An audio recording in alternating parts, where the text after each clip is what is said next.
everybody, welcome to another Zero Streams. I hope everyone's been having a good start of the week. Today was good, but it was very busy, so I am tired. I was going to try and get the next family done and then come back and work on this after, but I don't think I can do that. I don't think I can get the whole Wismer family done quick enough to still have additional time. So we are going to just keep working on this and take our time and make it the best we can make it.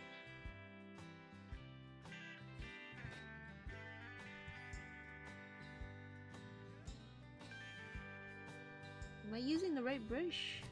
I think so. I think my opacity might be down. I wish I knew where to look for that information. I think it's right here, probably. Density? Color? It doesn't say opacity.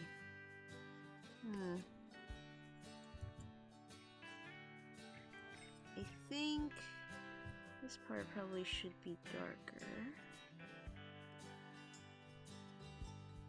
So I started this last time and I decided to go for a more kind of painterly style.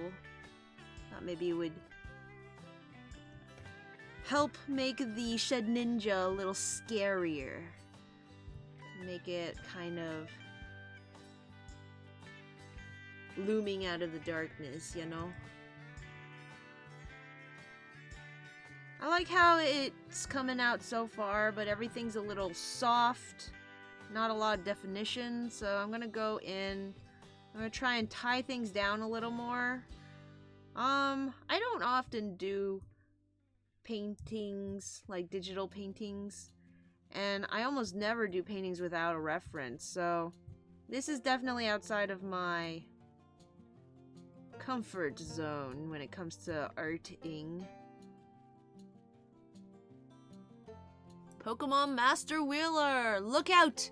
Cause Lyra the lovely lesbian is here for the live stream. I like your alliteration.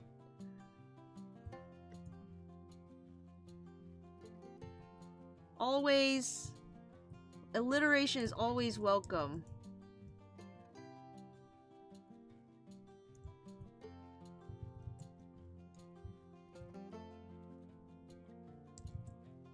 How's your day been, Lyra?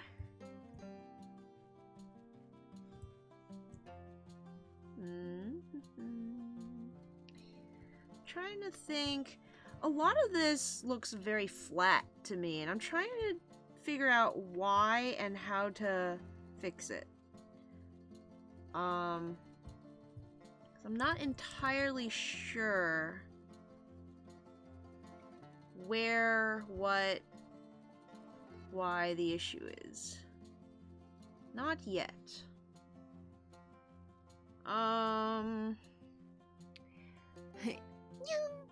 Pretty good. Got off work an hour early. Yay! Napped until dinner time. At least you didn't nap through dinner time, which would have been a travesty. Gotta wake up for that dinner.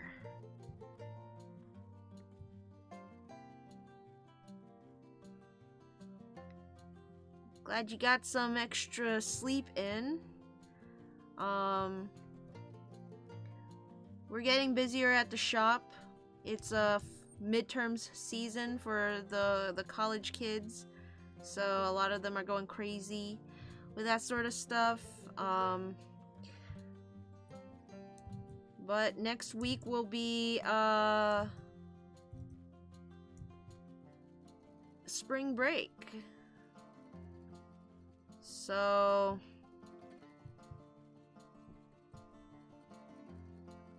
hopefully we'll be getting a lot of rest. Me, I'm hoping I will get more work on my comic done.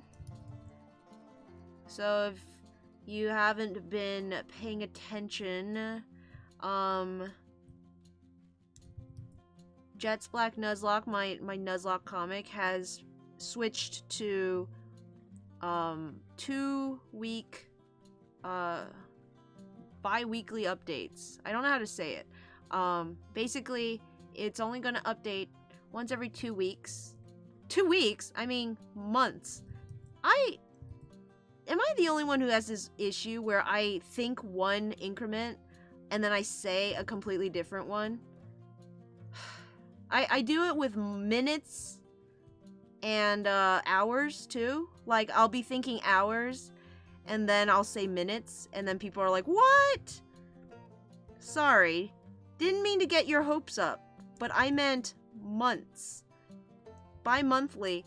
Once every 2 months it updates, and that basically gives me extra time to get the story right. So the plan is to do, take 1 whole month to get the story, and then the month after that I can just get the rendering and stuff done. But this month, since I'm getting my rats soon, I want to get the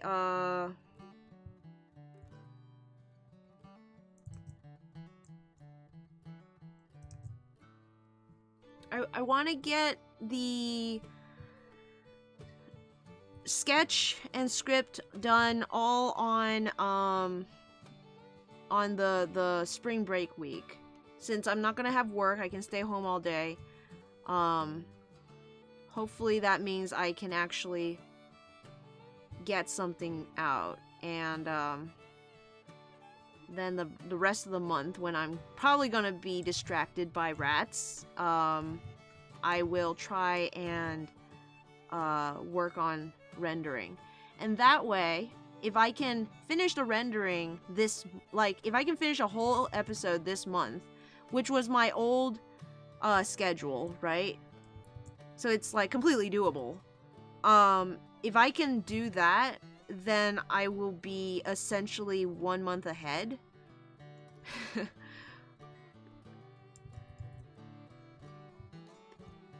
And that should give me a little bit of a buffer.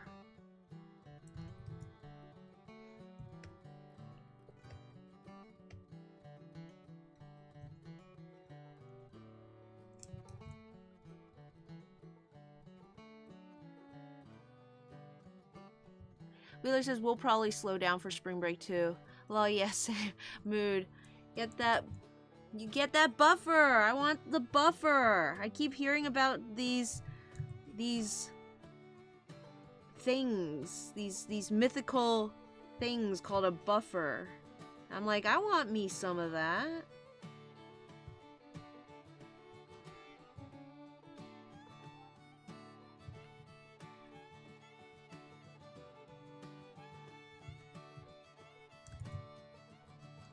I have a bit of a buffer of these families built up, actually.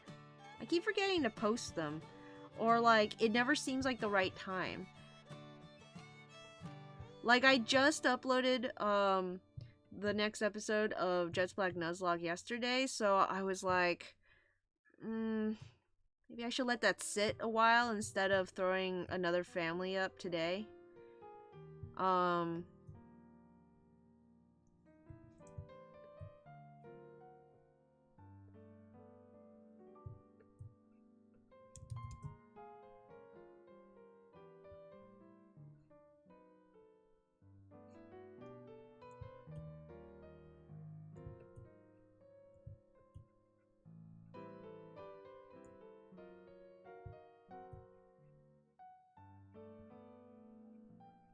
I went to sleep a little frustrated last night. So my breeder doesn't seem to listen very well. And it hadn't been much of a problem thus far. Like, I noticed it at first when, after having put in my application, my adoption form, because you have to apply when you adopt rats. I had it asked if there were any preferences, and I had listed top ear as one of my preferences. I like the top ear rats. And then the first time she like contacts me with available rats, she sends me some Dumbos, and I'm like, okay, yeah, they're cute, but like, you got any top ears yet? And she's like, oh yeah, yeah. And like that was a small, hiccup, and it didn't really matter because, it's possible she just wanted me to see what was available just in case I wanted one of them. And I am actually getting one, a Dumbo rat. I wasn't planning to, but man, they're just so darn cute. And not in reference to like the ear, but like the ones that she has right now are I think they're called variegated. So they have like spots and stuff.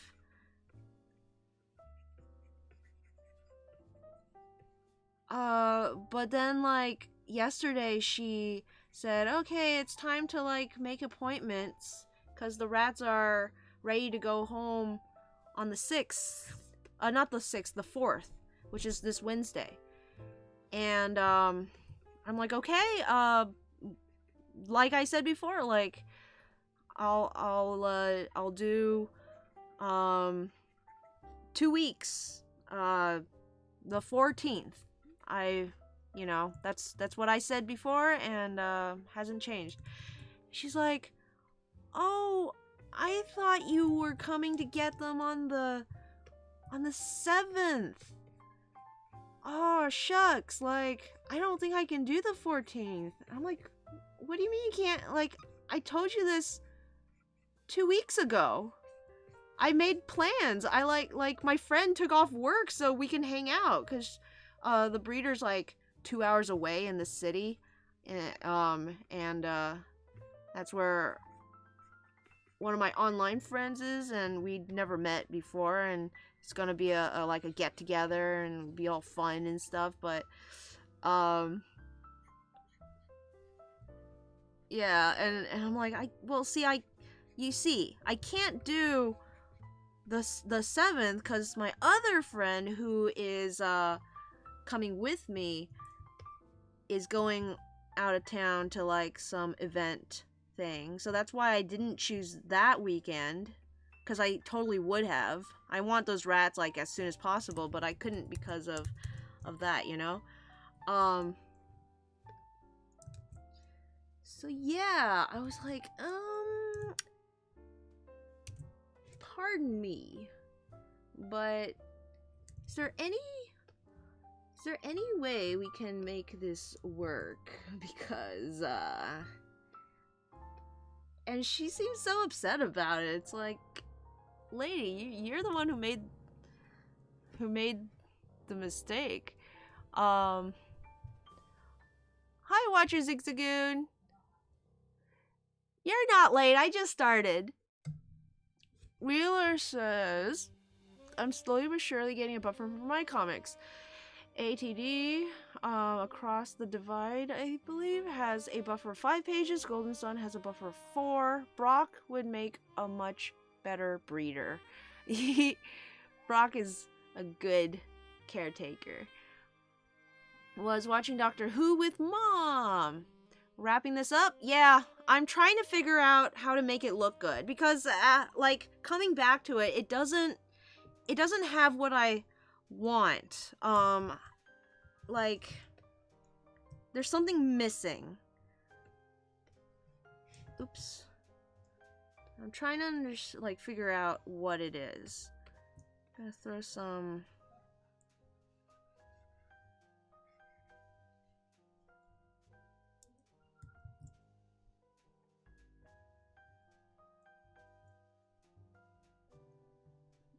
I don't know if I should make the shadow darker. Anyway, hold on. I'm gonna So Zero, you know how Mao's talking seemingly calmly when you told her about Bumpy dying, and then she screamed like a banshee. Well, here's someone who did something similar. I'll see if I can remember to check that link out later. I am so sad about Bumpy. I actually got pretty attached to that one. Just this week actually. I never really liked Palpitoad, or Seismitoad, before. Um, in Jet's Black Nuzlocke, when I did the playthrough of it, Palpitoad gave me a lot of problems. Like, killed several of my Pokemon. And by several, I think like two, at least two, maybe a third. But yeah, so I was never much a fan of it, but then just last week I was like playing around, trying to level up and such, and like it's a cute, it's a good boy. He's pretty strong. He's a powerful. I don't always let like stats and stuff affect my opinion of Pokemon. Like, I don't tend to know what Pokemons are competitive or whatever. So that hardly ever affects my opinion of them.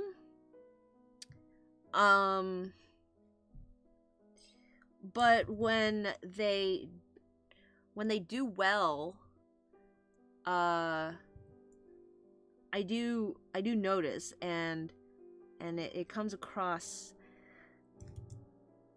I like when I can rely on a Pokemon. Maybe not like, I might not pay attention to stats and stuff, but when a Pokemon pulls through and I'm like, able to use it, and it seems like it's holding its own, I get attached a little based on the gameplay. Like, and the fact that I was traversing around Galar with like all my babies out, basically. Like, I had a bunch of the lower level Pokemon out because I was trying to evolve some of them. It takes a lot longer than I remember to evolve Pokemon in Pokemon games.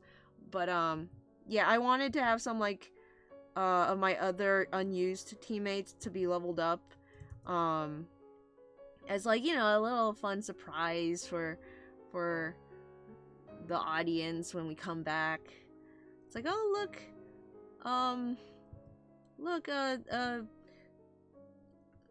what's one of them? Shoot, I can't even remember any of the babies.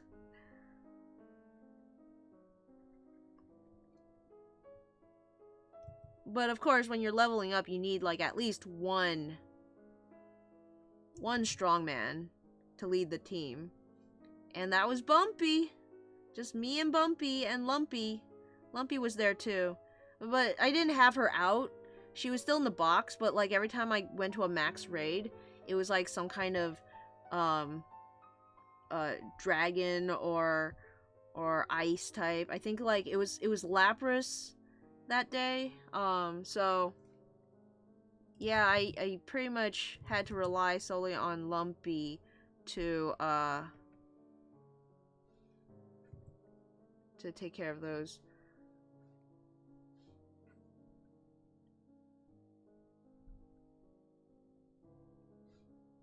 Sigh.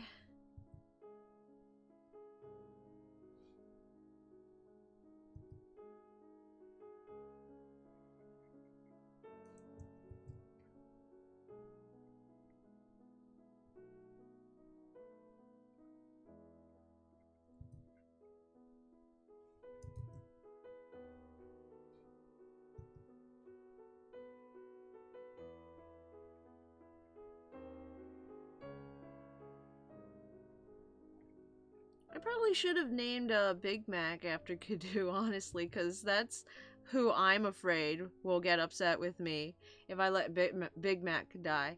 And like Big Mac at first I thought was a really big dragon Pokemon, but it turns out it's just a squishy little round boy. I'm like, I can't fight with this. What am I gonna do? They're gonna make chopped liver out of him. An apple pie. He's basically serving himself up for dessert.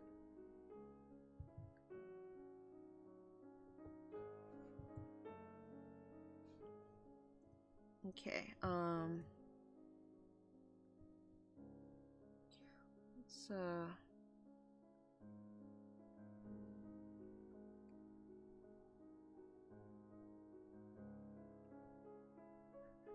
let's make this even darker over here. Let's see if I can just...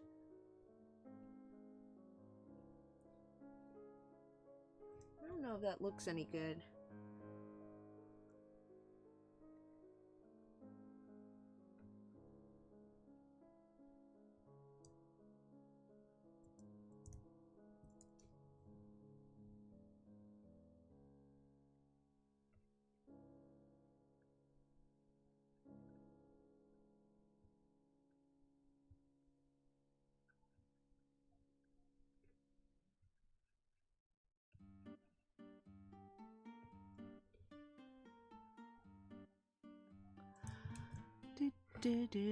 Recall that talk about irony, saying this buffer totally will use any Pokemon regardless of stats, but like Amon more due to it doing well. Yeah, exactly.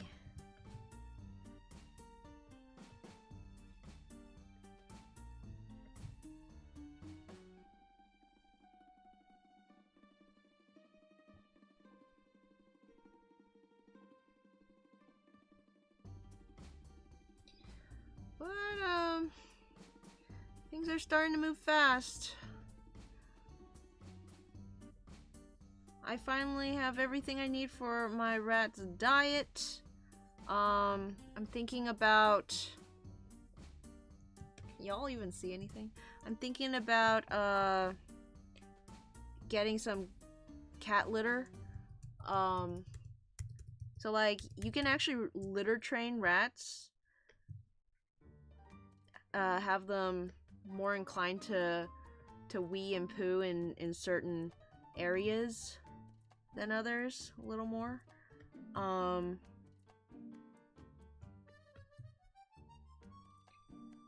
But originally I had planned to use a thing called pea rocks, which is not really a thing. It's just like literally you get any smooth stone, and rats tend to like to pee on smooth things for some reason. No one seems to know why. But they'll be more inclined to pee on them. And so you put a bunch of them in a basket, and then they wee on the stones, and it's like, then you like wash them out. And I thought that was a nice reusable alternative to using litter, like, you know, cat litter. Because that's the other way to do it, is you just treat it like you're litter training a cat, essentially. But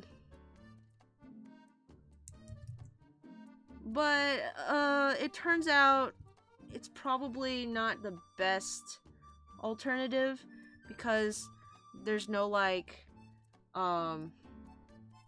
they're not absorbent, so it'll just get like really smelly really fast.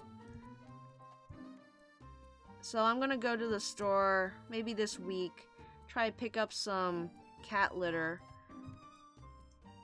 that I can use in the litter box instead.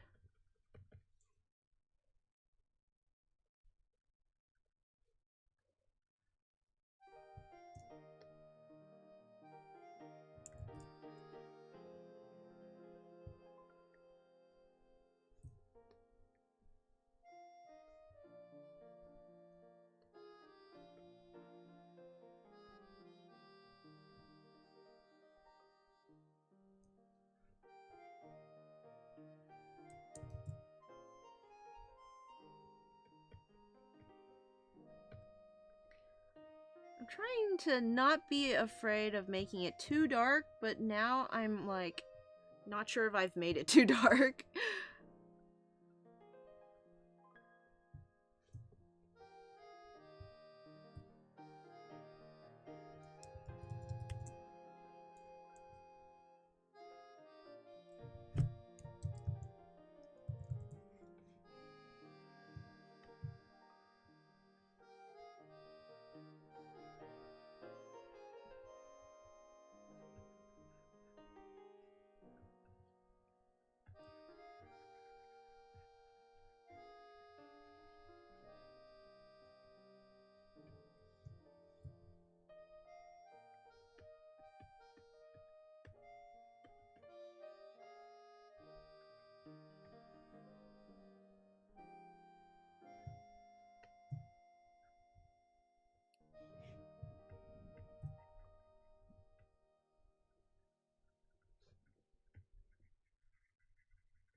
I do want him to be hard to see, you know? Like, it's supposed to be scary, and things that are harder to see are often scarier because you don't know where it is, you know? It like your brain fills in the details and makes something scarier than what actually is there. But I also don't want to go too far and make it just impossible to see, you know? It's supposed to be a showcase the Pokemon, not completely hide it from view. Maybe bring out a little bit of a part of the line there.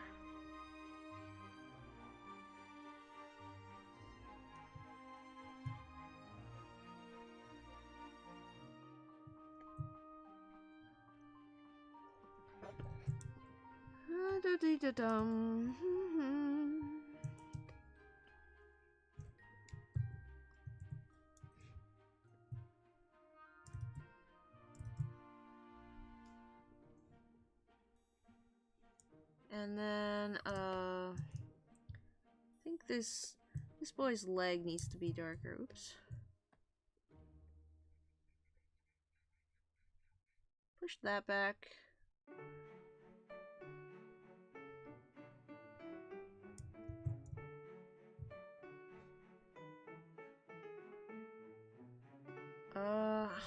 Trying to think where all the light would be. 'Cause I'm thinking maybe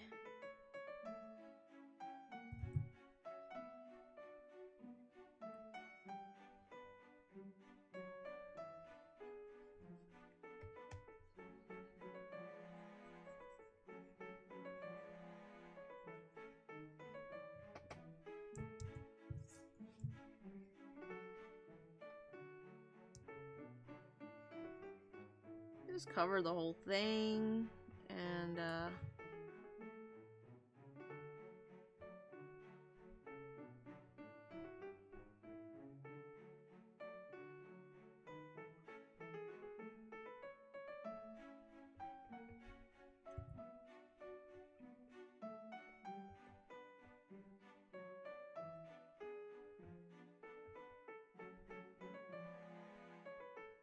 just cover it all, and then let's bring some parts out.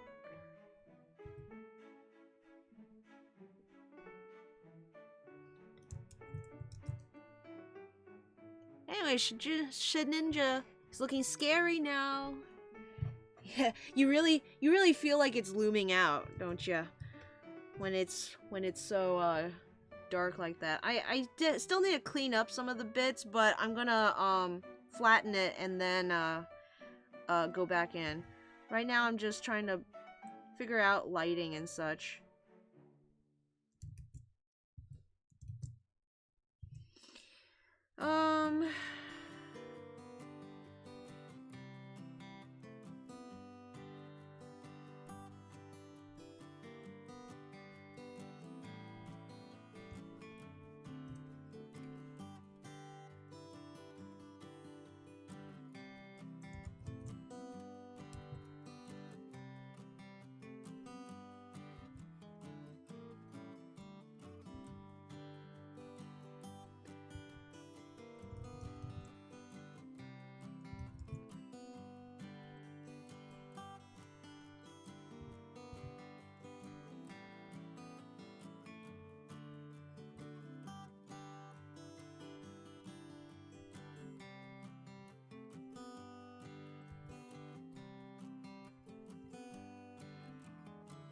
I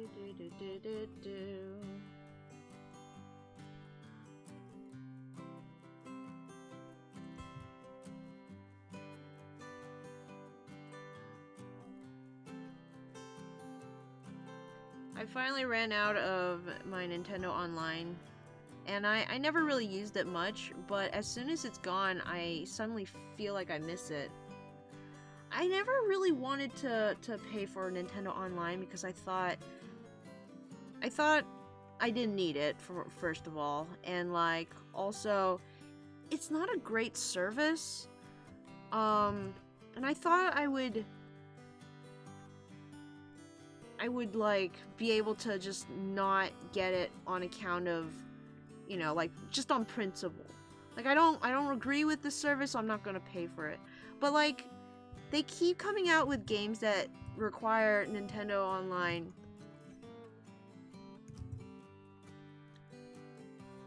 Like Splatoon is almost unplayable without Nintendo Online. Just utterly unplayable. And Pokemon has, you know, like online feature, like all my friends keep wanting to do raid battles, and people keep offering me trades, and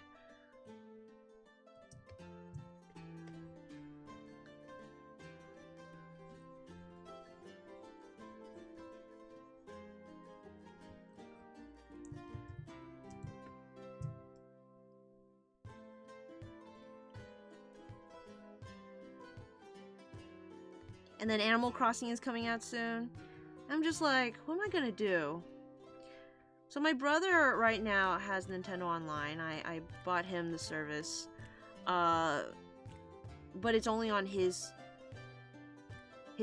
account, and I don't want to pay for his online and my online, you know. So I'm thinking of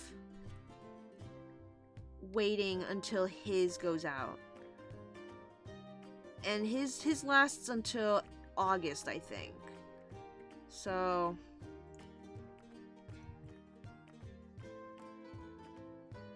I'm gonna wait until August, and then when his online subscription runs out, I'm gonna switch to the family plan, which I think lets you have online on a couple of different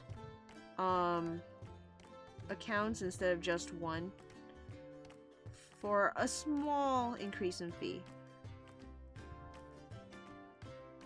Like, any fee is already too much.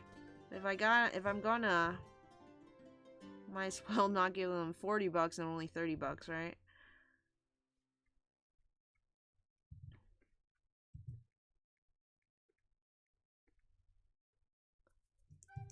Hi, Mousy!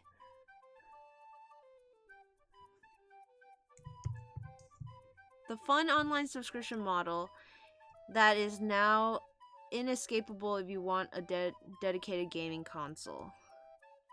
Yeah, Nintendo is following the footsteps of Xbox and PlayStation. They're trying. They're not doing a very good job at it, but they're certainly trying.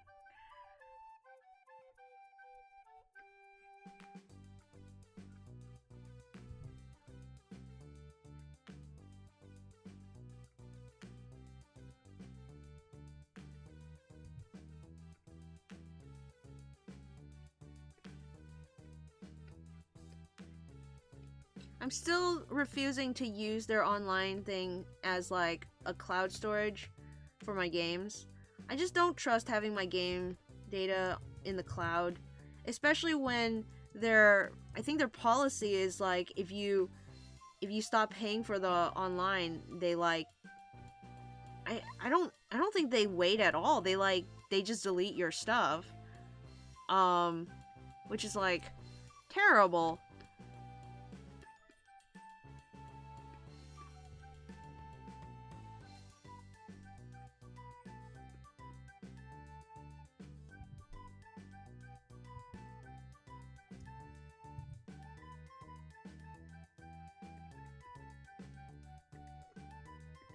but I think I'm weak enough that I will now subscribe to so that I can play with other people.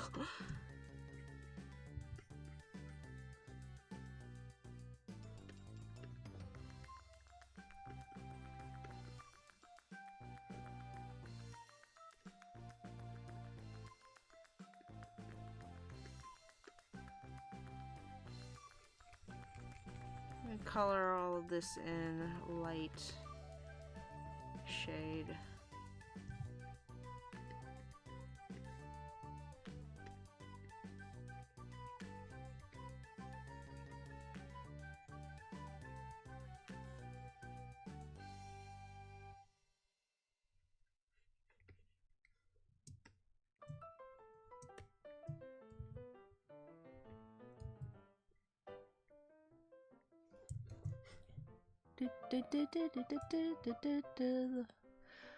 Theirs isn't as good, but it's also a third as much before you factor in family plans.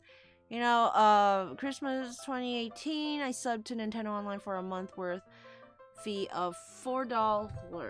$5 a month? What?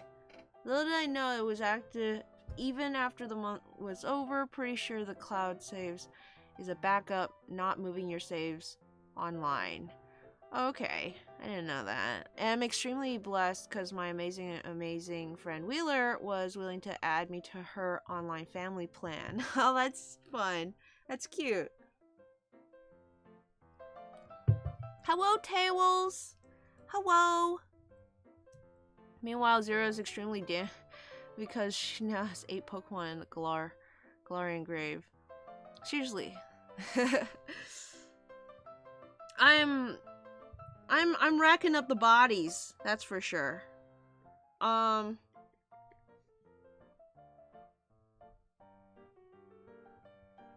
Still not as many as what died in Jet's Black Nuzlocke, so that's good. Actually, I don't know, like, maybe where we are right now, it's about even. I can't remember. I think I have like 6 in the graveyard in the Jet's Black Nuzlocke.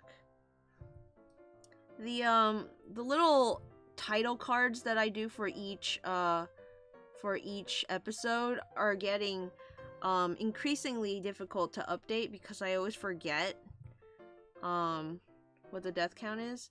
So I just like stopped doing it for a while, and then on the last episode that I just uploaded, I wanted to do it again, so I had to go back quite a ways to like figure it out. And then for the team side of things, so like in the old episodes, the really early episodes, I had I was keeping track of how many Pokemon were in the party. I had like a little Pokeball, and I would fill each one in as I got slots filled. But then after a while, I was like, wait a minute. There's always going to be 6 slots filled because I have a full team now. Like, I have enough Pokemon in the box that I'm always going to have a full team. So it became like nonsense to update that part. And when I realized that, I decided to, you know, like, switch it up a bit. So I started showing how many Pokemon were in the box, or in the team overall. I started doing little, like, little doodles of the team members. It was fun trying to think of ways to make it fun still.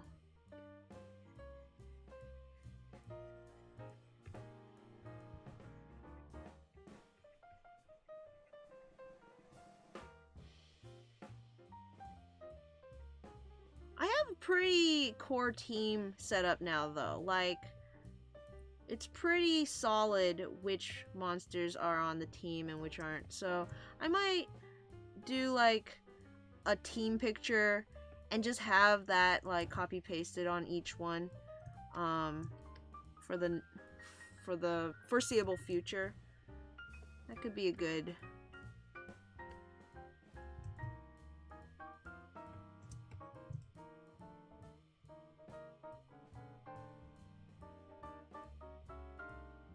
good option.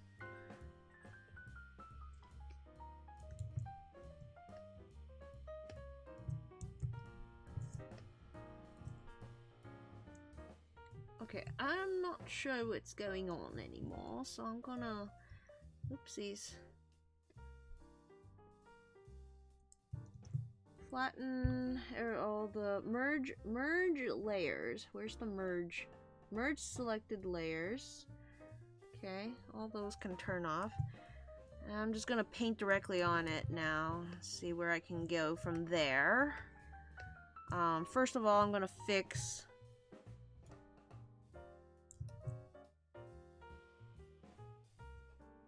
Shed Ninja. Because, man, he's looking pretty rough.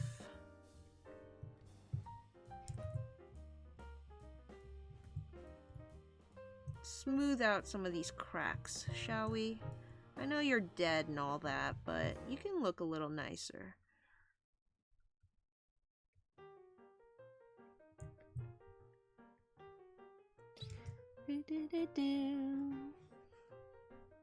Still have 0 bodies. Obsidian and Bumpy. It's early still. Don't get cocky. That sure bodes well for the future of your comic. Also, yeah, that sounds scary. No fear shirt. My Swish Locke's death count is nothing compared to Jess Black Nuzlocke. Me, 1 fear shirt.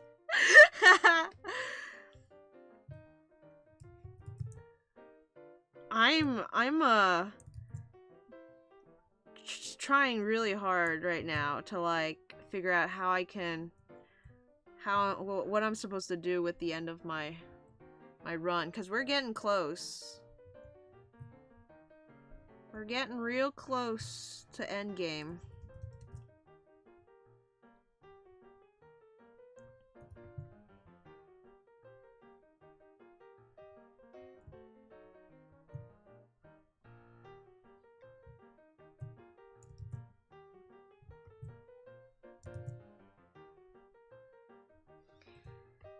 Yeah. I'm quite certain when I first started the comic, back when I was younger, more foolish, I'm sure there was a hint of like maniacal fear-mongering. Not fear. What's the word when you're like, when you're trying, you like, I think it's also like some kind of trope where you do something shocking just to be shocking.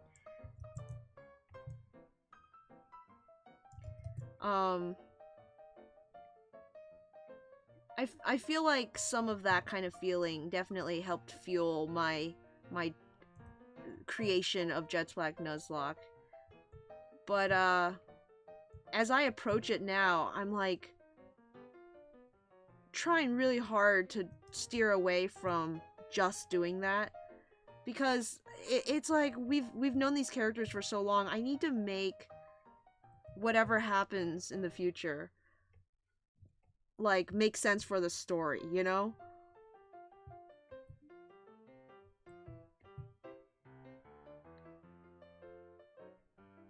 Like I'm not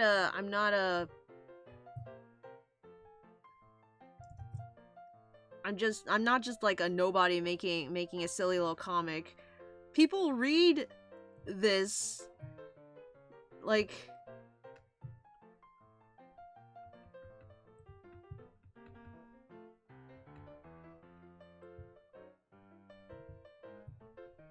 people will kill me over this. I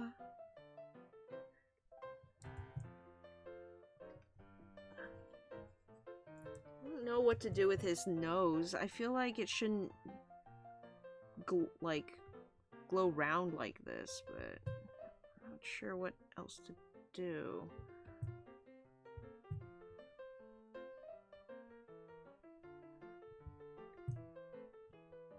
I'm trying so hard to figure out what looks weird.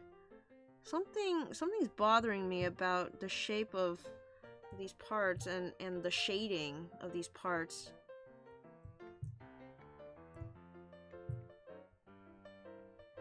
But I can't quite grasp it.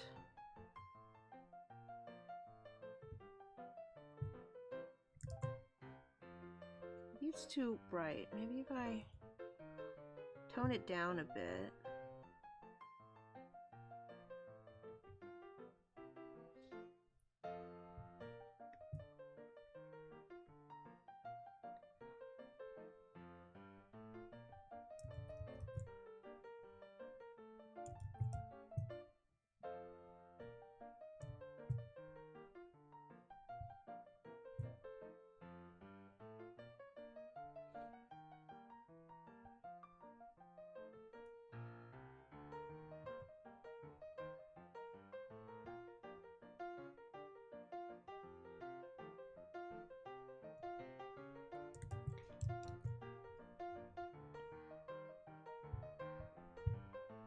Exciting. Can't wait to see JVN's final out page. Shock value. Yeah, shock value. That's the word.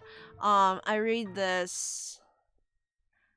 If it's any consolation, when I read your comic, none of the decisions feel like they were included purely for shock value. Oh, that's good. The biggest one, I think, is probably broccoli. I definitely went too hard on the shock. Like I did shading and everything. So I sometimes worry that it was like overly dramatic in that scene.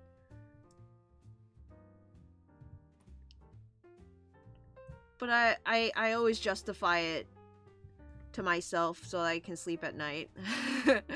I'm like, it's the first death. It's fine. And if it's a little over dramatic, maybe it's like people will think it's I don't know. I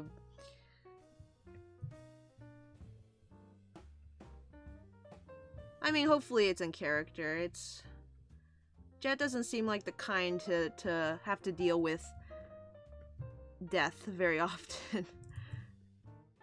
Especially when of something that she's in charge of. I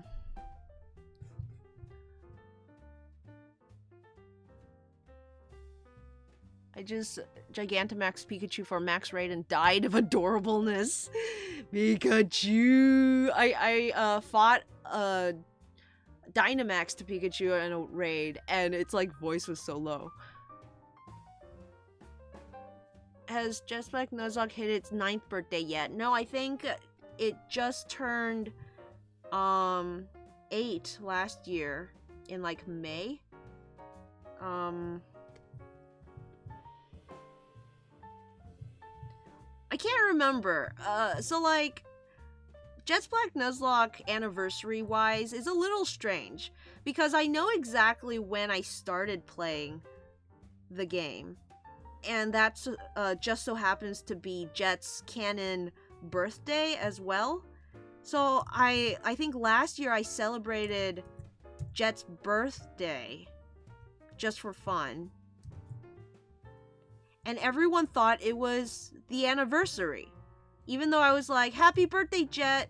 And then everyone's like, oh, happy anniversary. I'm like, okay. I was too like embarrassed to like correct them. So I'm like, yeah, it's my anniversary now. And then later when it was like the actual anniversary, which I think is like when I started, either when I started drawing or when I started posting. I think it was probably when I started posting because DeviantArt tells me that exactly. You know, it gives you the timestamp of when you post. So I have record of that. Versus when I first draw, I don't know when I, you know, made the first document, when I drew the first character. beta designed Jet looks really strange, let me just tell you that. When I first started designing for the character designs for Jet Black Nuzlocke, everyone was really lanky for some reason. And you can still see some of it in the earlier pages. It was like I wanted to try and do better with anatomy, so I gave everyone like prominent necks and such, but it wasn't really my style, so I was struggling with it. And then eventually it just went away, but like as I was doing it, like while it was still in effect, everyone just looked kind of weird and lanky.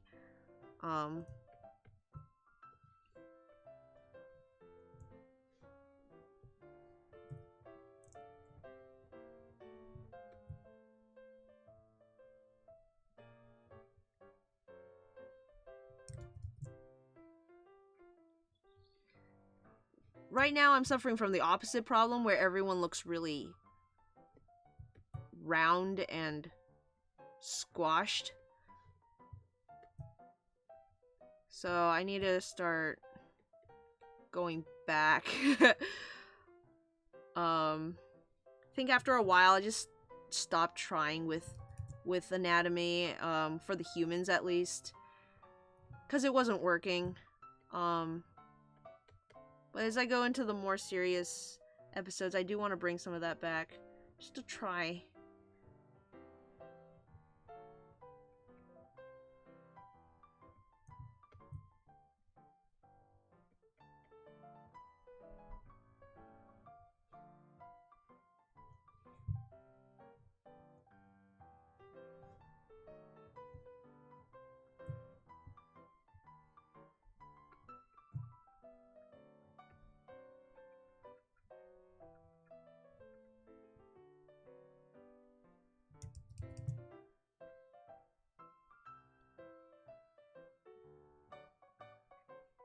In preparation for that one stream where I drew Sonic characters, I was actually practicing human hands, because that was one of the design elements that I noticed in Sonic, is they all have just gloves with human hands. And then I realized I can't draw human hands, it turns out. I thought that was one of the things that I had learned in college, but it turns out if you don't keep working at something, you tend to forget how to do it. And yeah, who knew drawing human hands was not like riding a bike?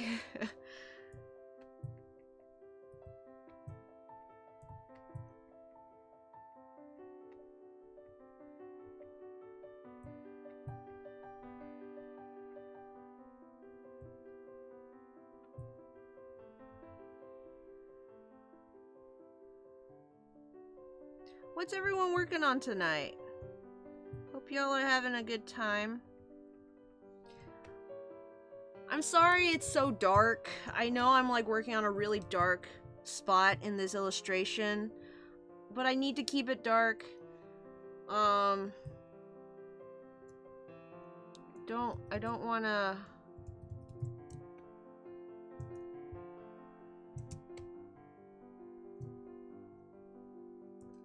I don't want it to like stand out, you know? Oh, hello, Holly Wobble. Holly Wobble. Thank you for the host. Thank you for the host tonight. And hello, everyone on Holly's channel. I'm just doing a Pokemon family. I'm finishing off the Pokemon family from last week. I started the Nincada family last week and trying to finish it off. Okay, let me catch up with the chat real quick. Sorry, you guys. No, Pikachu wasn't quite my favorite Pokemon even in Gen 1. It was for me. Of course it was for you, Wheeler. That's like saying the... I was gonna say saying the sky is blue, but it's not always blue, is it? Wheeler's love for Pikachu is more consistent than the sky. Zigzagoon says, although I might be wrong, maybe I just grew out of it and forgot I ever liked Pikachu. Apparently that's the case for most people, though. He's 4th in Kanto and 19th overall in that popularity thing. 4th isn't bad, though. 19th isn't bad at all if you're considering there's like over 900 Pokemon right now. Pikachu, I fell more in love with as I grew older, actually. Like, I was kind of a hipster kid. Like, I didn't want to... And I used hipster in a way that, like, I didn't like things that were popular, in that regard. So, like, if something was too popular, I would shy away from being openly into it. But, like, as I started to appreciate, like, character design more and, like, fake animal anatomy, you know, like designing creatures, I really like what they do with Pikachu. The way they, that he's just so perfectly fluid between quadruped and biped. And, yeah, it's very satisfying to watch him move around, especially in the anime.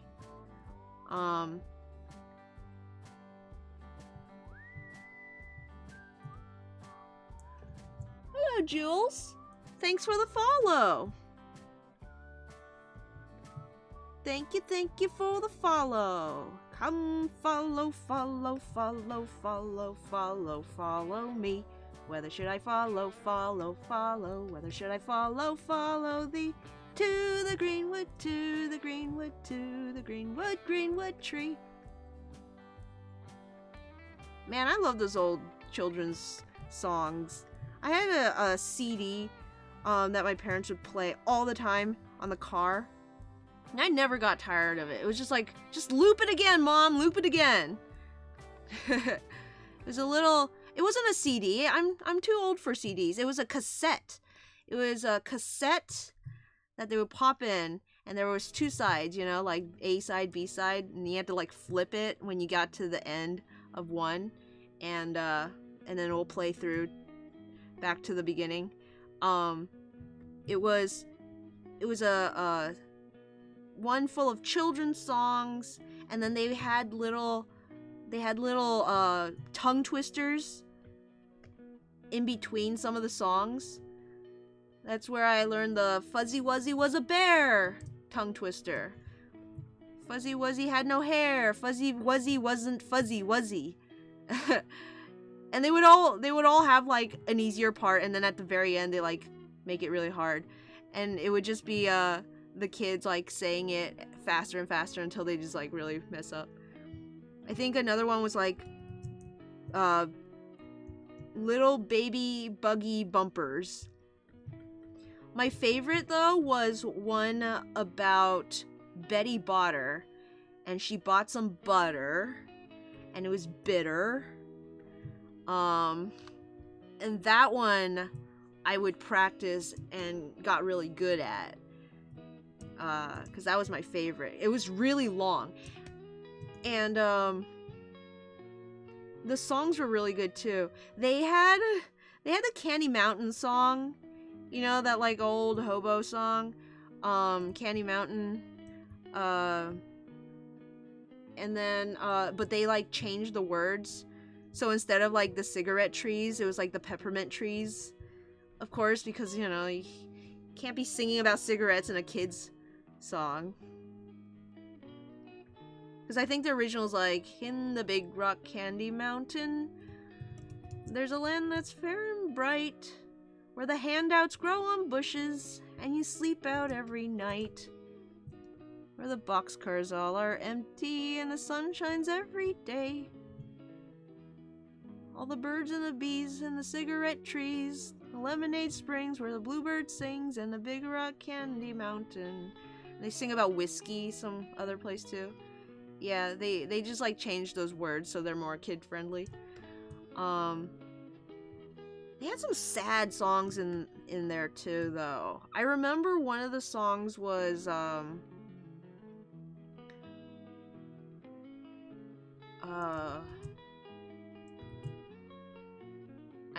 Wayfaring Stranger, I think. I forget what the title was. It's the song that goes like, I'm just a poor wayfaring stranger, a-traveling through this world of woe. And I never looked up the original song for it, so those are the words that were in the children's. I love that song. I like the sad songs. They had a section of like silly songs, just like nonsense word songs. One of them was like the Come Follow song wasn't really nonsense words, but it was like repeating, you know, round a rondu. But then they had some actual nonsense ones like Zoom Gally Gally Gally Zoom Gally Gally. I don't know if those were like nonsense words or maybe they were African words now that I'm thinking about it. But to me as a kid, you know, they didn't translate it. So to me it was just nonsense sounds, and then they had like English words mixed in, so I'm like, oh yeah, it's an English song, and they're just making up sounds for the other parts. I missed that old cassette. I wish I knew where it went. I wish I knew where any of my music went. All of my music disappeared. I had a big old CD case just full of CDs that I had burned. I can't find the case, so therefore all of my CDs are also gone. Thought for sure for a long time that they were in my mom's car, but then when I went to look, they weren't there. By golly, they weren't there.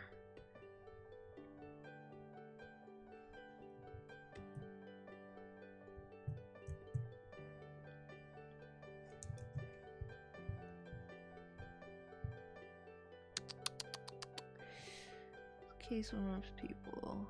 I thought broccoli was fine. I do see where the... Oh, I thought broccoli was fine. Like that part where the concern stems from. I think Jet's reaction and aftermath are what sold it as a proper part of the story rather than just shocking death. I'm so glad it works out, because that's the one that I like worry about the most. Most times when I'm like thinking about old episodes and like story-wise. There's a lot of parts that I feel like are a little cringy art-wise, but like I ain't gonna fix those. But truth be told, Pikachu is a rather good Pokemon, overrated or not, even if I don't use him. So 2 to 3 months till its 9-year anniversary. Yeah, if we're going by Jet's birthday. And I think I uploaded on was it June? I think it was like June, or maybe it was September. It was either June or September. I can't remember. When it comes to death in Nuzlocke, and for that matter, death in general, I can be rather upset about it.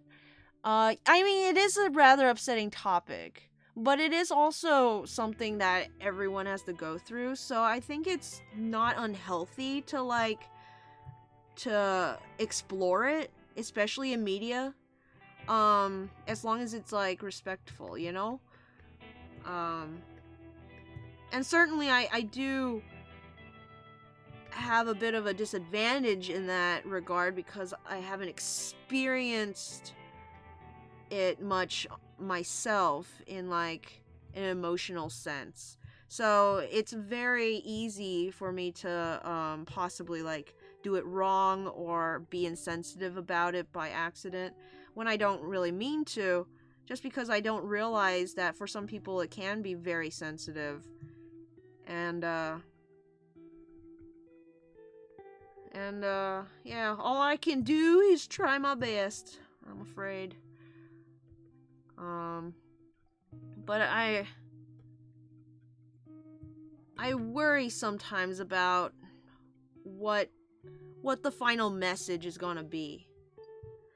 Where am I taking this story? What what do I want people to gain from it? Why is it worth reading? You know, like, those are the questions that I should have been asking when I first started the comic. Perhaps, but now it's too late because I'm like knee deep in these characters, and we're hurtling at top speeds towards an ending I can only hope is satisfying. And I'm doing my darndest. And I have a lot of good friends who are willing to help sit down and talk me through when I'm feeling uncomfortable or lost in terms of theme and story. It's not always easy because there's something nice about the vagaries of comic booking, of visual storytelling in that regard, where something that I can't put into words necessarily could be could work just fine even without the words when it becomes a comic page. It doesn't need to spell everything out. It just needs to make sense to whoever is reading. And obviously I have what I'm trying to say. But if that doesn't come through so much, you know, if someone else finds something else out of it, but it's like still meaningful, I'm not upset. I'm not gonna like say, no, that's not what I meant. I mean, there are certain things where I am like, no, you didn't get the point.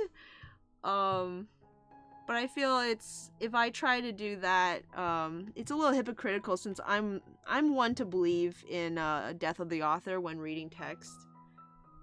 I think it's important to take into consideration what the author intended, but that a work is not like beholden to that intent. Certainly there are some works that wouldn't stand on their own without reading contextually, meta contextually into it, because that's like the point of the piece or whatever. But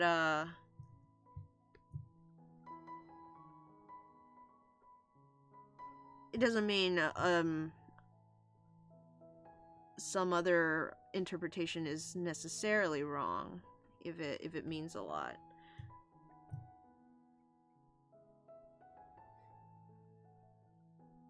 I think the problem here is some parts are so 2D and then other parts are like trying to be 3D, and then it doesn't work together. It just like gets stuck in this sort of middle zone of not being either, and that's why it looks bad. As for this image, like, this is way too harsh of a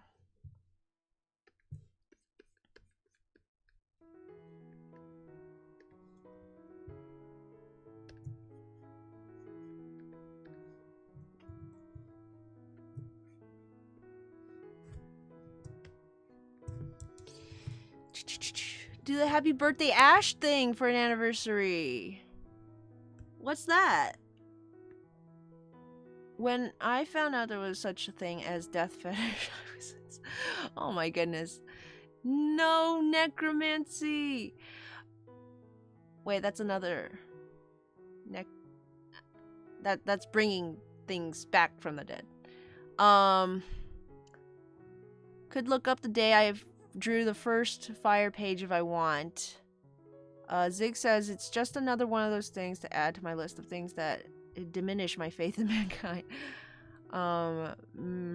Mouse says I'd just have to find the day I sent page 1 to Wheeler on Discord. You finished it the first day you started it. That's pretty cool.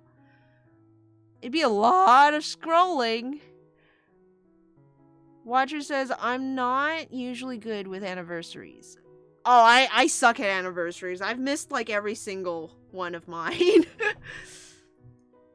Wheeler says, and I think Ash's birthday is either in February or April, depending on whether you go off the novelization season 1 or off movie 20. Hi, Jules. Humans are hard to draw. Biggest lesson I've learned while drawing my comic, while I'm working on my comic. I'm drawing my comic right now. I should be working on my comics, just rating in Shield right now. Twitch, don't die. Well, I'm in Gary's mod doing screenshots to count down the release of Rescue Team. I'm already done 10 to 4. Now I'm on number 3. Yeah, doing my Nuzlocke comic is hectic. Kitty face. 19 out of 900 is amazing. Yes, it is. You heard it here, folks. Zero said Pikachu's perfect. Mouse says, I was always neutral on Pikachu. I liked him when I first got into Pokemon, and then faded a little. Discovered Mudkip. Nowadays, Pikachu's a treasure because every time I see one, I think of Wheeler! And it makes me smile. I don't like that emoji. It looks fine to me.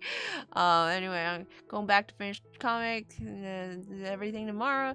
Guys, I'm trying to get a page out every 5 days. That's amazing, Jules! Why every 5 days? That would change which day of the week it goes up. Cassette? I used to listen to music on cassettes as a kid. Storybook cassettes. Listen to Great Big Sea. Anyone know that group? They did songs Various Atmosphere. Not me. I'm gonna live forever. What happens every time you see a Pikachu mouse? Did my message not send at all? Don't change my emojis. On my end, it goes from cause every time I see one to it makes me smile. Oh my goodness. Okay. Message is apparently every time I think of Wheeler. It's sent for me. Yeah. It's probably just because I'm on the, I'm not reading from the Twitch or YouTube. I'm on a different page entirely, which, that consolidates the chats for me. I want to make this part darker, but I'm kind of scowled. I'm gonna be a coward and, jump the layer before I start doing it. Kind of want to see if I can put a shadow across. Maybe this part will be in shadow.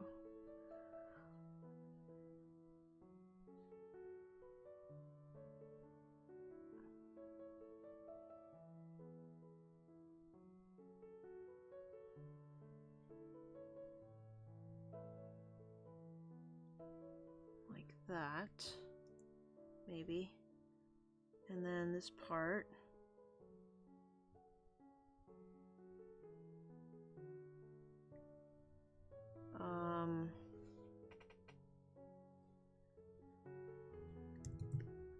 maybe dark this part.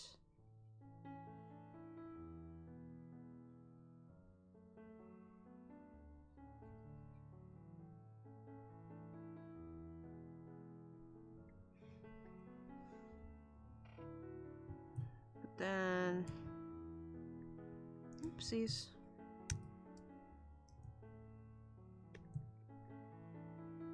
I forgot I wasn't doing a multiply layer.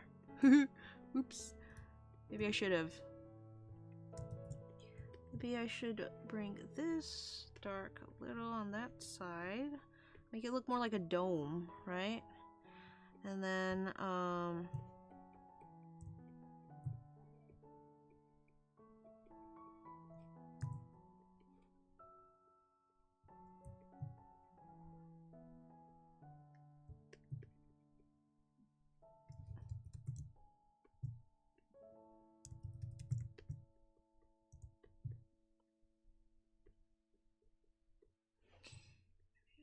bit over here.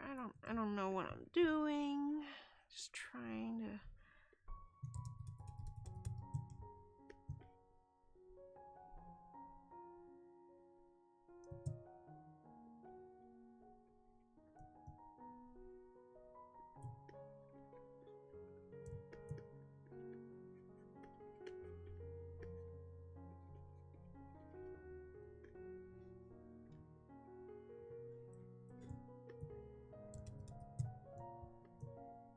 I don't know what the shape is. I'm trying to imagine what the shape would be if it was shaded. I don't know know, maybe this part will go up here a little bit light.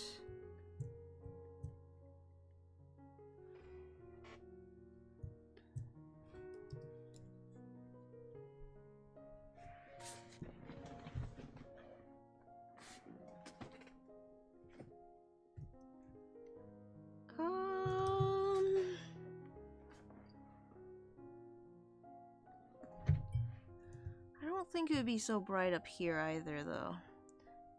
Darken this part.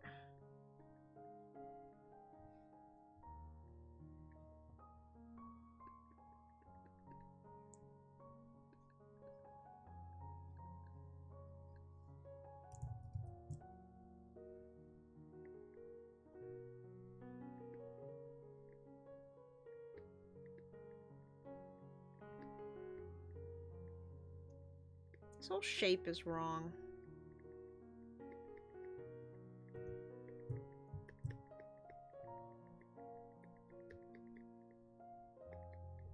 Something like that.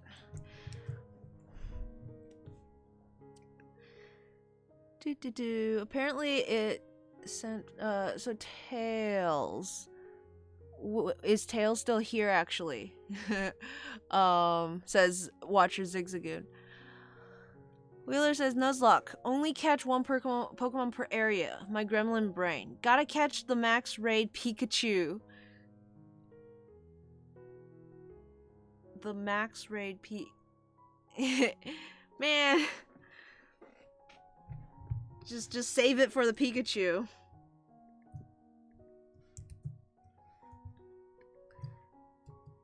Very on brand, Wheeler. I hope Tails is working on homework right now.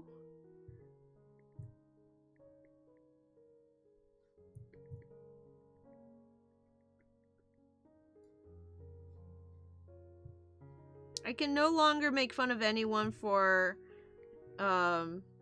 catching only Pokemon that are on brand for them, because I ran across campus just to catch an Audino last Saturday.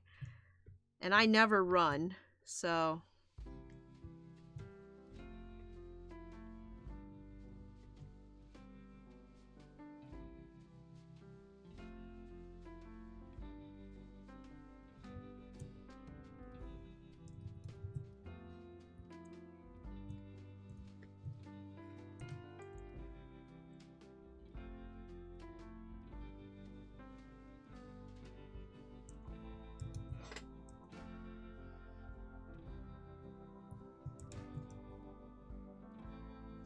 What do I do about this clause?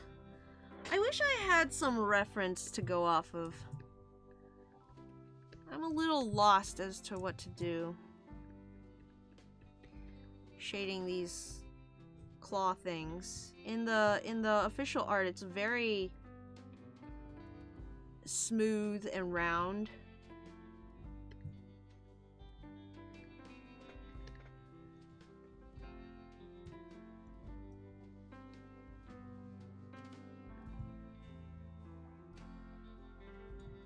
Maybe I'll make it shiny. But then where's the shine coming from? There's no light in this cave.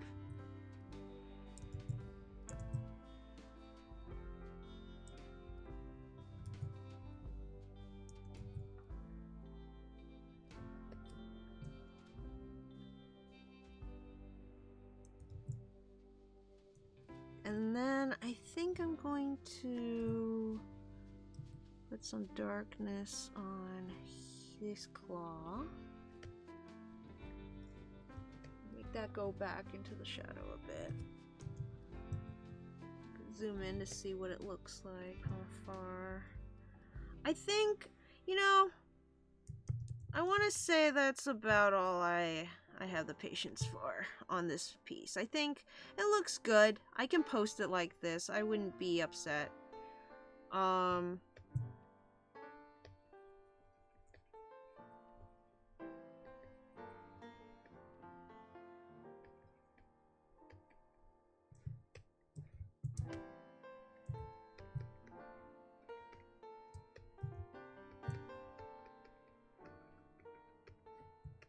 Just kind of clean up the background a little. Kind of let it get out of hand. Let it get a little messy down here.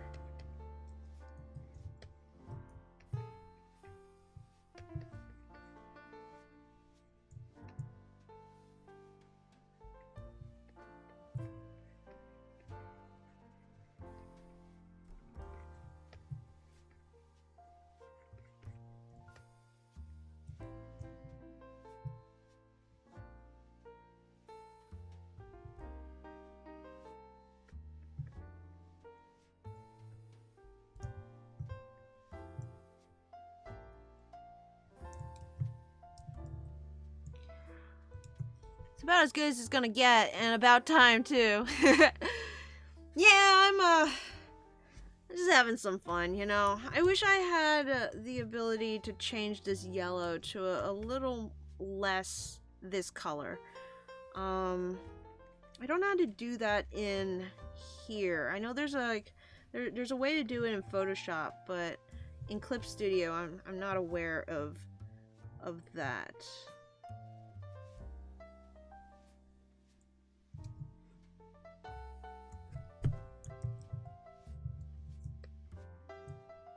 Run away! Run away! I kinda, you know what? I kinda wanna wish I could put a little bit of a light source like coming down from the side here. I don't know how I would do that. Maybe if I lower the opacity and put it on overlay? Just kind of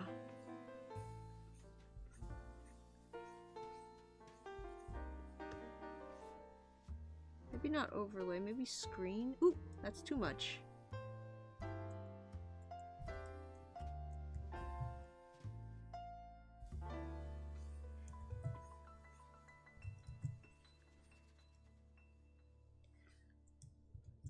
I don't know. I think it might be a little late for that. But kind of like as if there are some cracks in the rocks up here, you know, like where they're heading to, trying to escape to.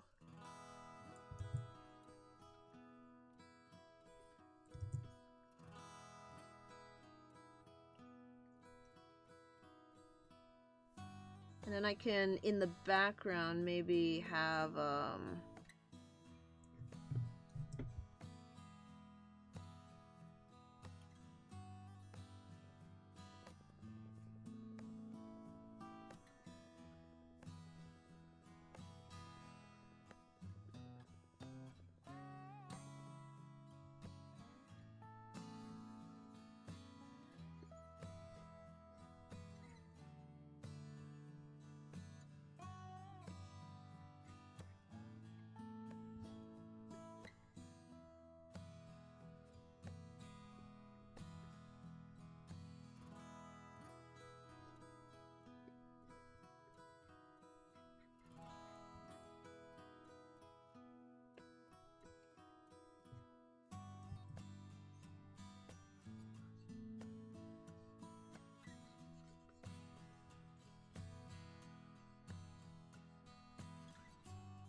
it kind of justifies the light source a little bit, I think. I don't know. Is it too much?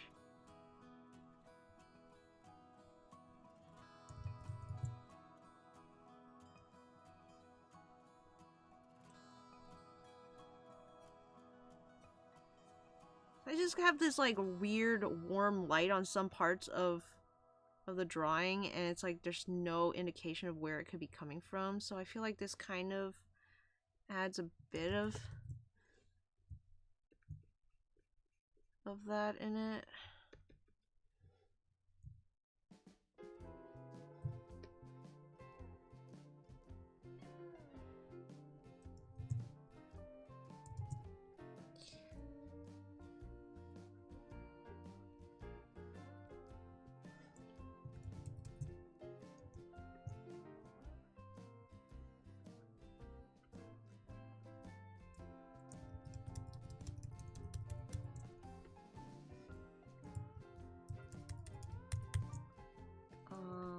Just realizing this isn't connecting.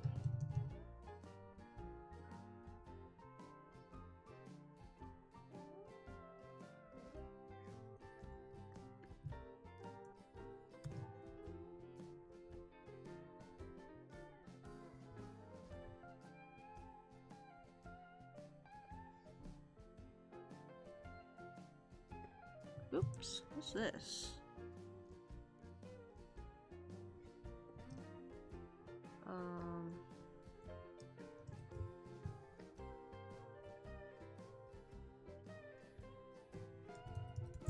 Maybe a little bit of a rim light. If you will indulge me for just a little longer, or try putting a rim light on.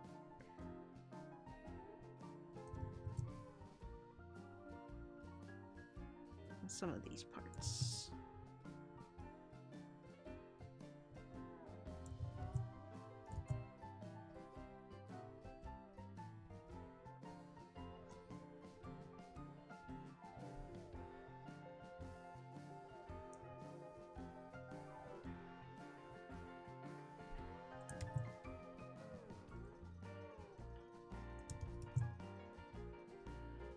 I wonder if we're gonna see any Nincada, I mean, ninja, what are they called? Ninjask?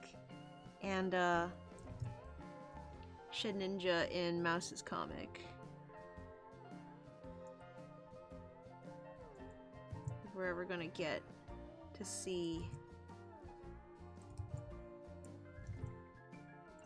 that kind of Pokemon.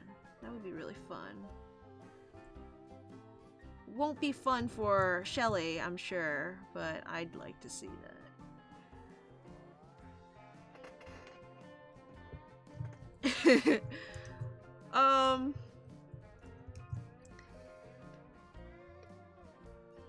Let's see, can I...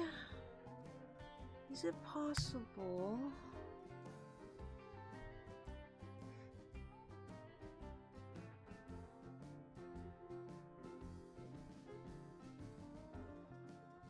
You know how, like, sometimes there's dust in the light? Just adding a few specks. You probably can't even see it, but I'm, like, speckling in some dust.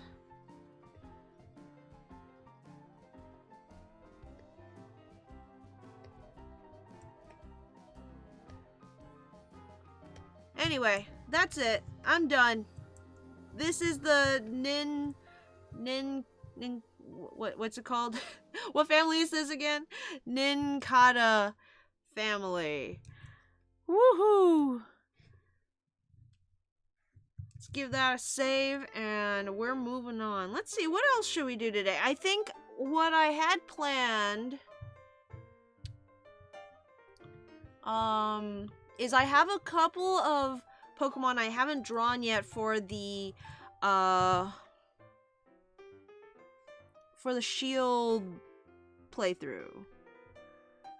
Cause I've been drawing little doodles of my Pokemon and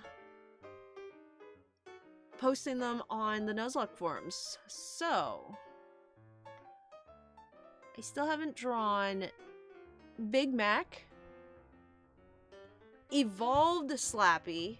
Slappy evolved and I never drew her. The boys. I gotta draw Bumpy, of course. Noelle, and last time I caught Dave, the bird, whatever it's called, the Cremorant. So we'll see.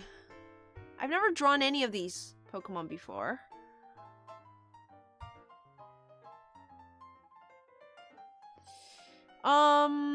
Wheeler says, but I have no dupes claws, and I got the gift Gigantamax Pikachu already. My gremlin brain wants to catch that Flygon, even though that's definitely against the rules.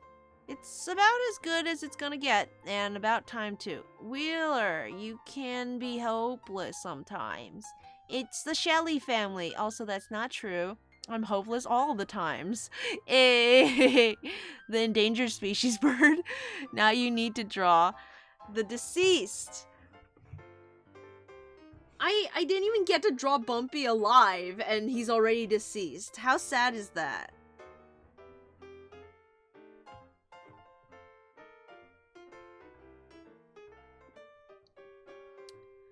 I just had to sample all the colors. I'm going back to my Nuzlocke pen.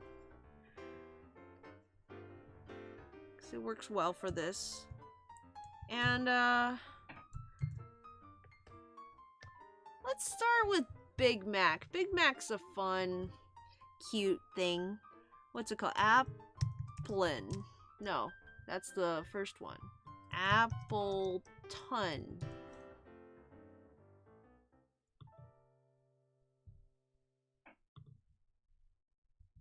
Oh, it's so round. It's cute. I love its little toes.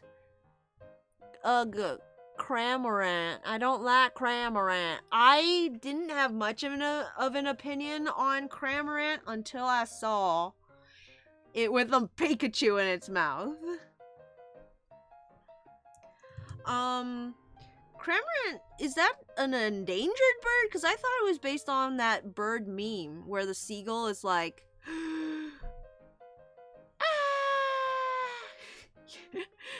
ah!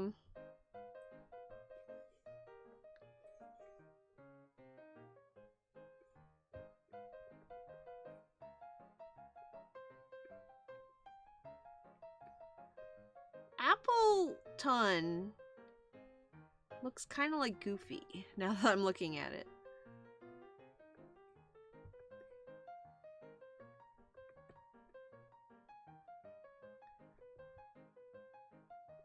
So, one thing I've been doing with most of the Brigade Pokemons is I have been trying to anthropomorphize them a little bit.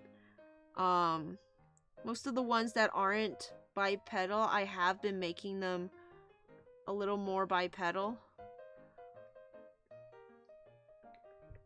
I'm wondering if I should do that for Appleton though, because if it were to stand up, it would just be like lump, you know? Like sideways lump. It's so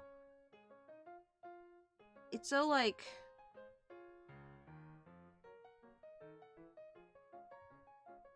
I don't know, heavy looking. Like it has to be on all fours.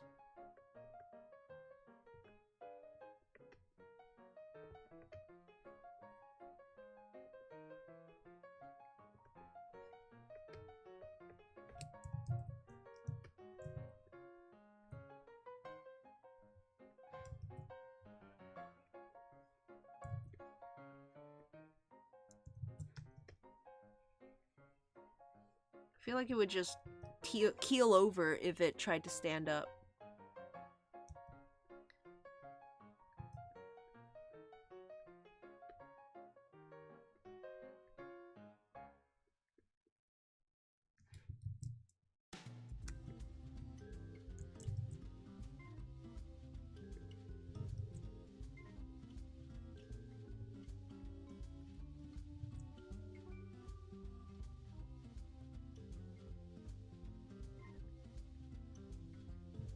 I was trying to make it do a salute, but its arms are too stubby.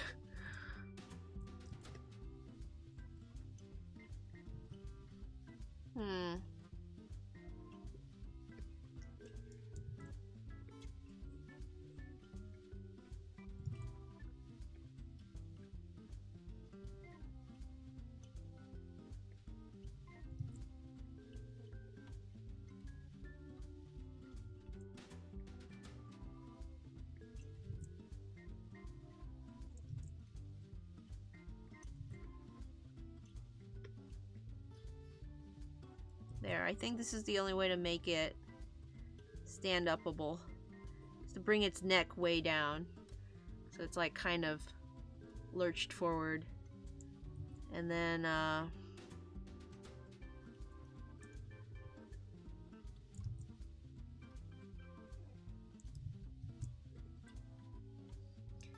not sure what's going on with the yellow part.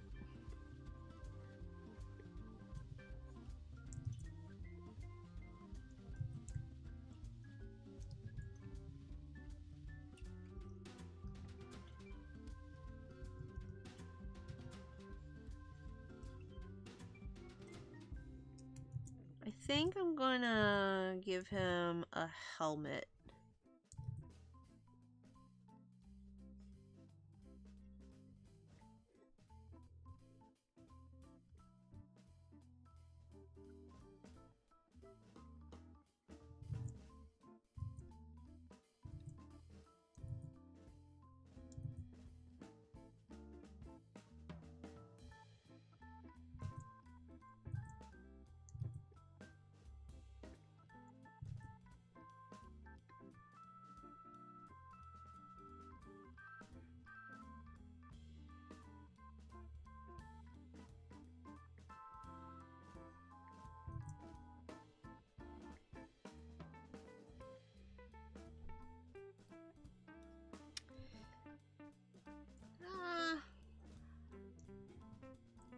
But it seems kind of wrong to take the apple off of it, doesn't it?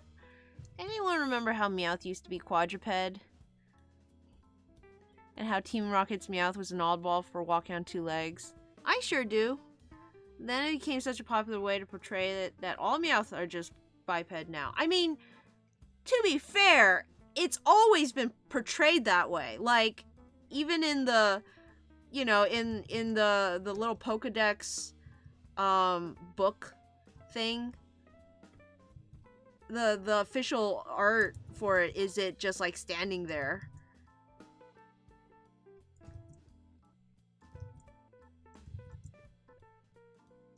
Then again, now that I'm thinking about it, the art for that book were very anime, so maybe it was still from the anime, but like they specifically had it listed as just a Meowth, you know, for the species art, not Team Rocket's Meowth. So we would be, you know, excused to if everyone somehow grew up believing that all Meowths were like that. Just because all the popular depictions of it were. But that was such an iconic episode. I can't imagine how anyone would forget. It's just, it's not a very good design if they intended it to be a quadruped mostly. Like, they make a big deal about how he struggled to, like, learn to stand up. But, like, they have these giant, big old feet that just seems like they're made for walking. You know?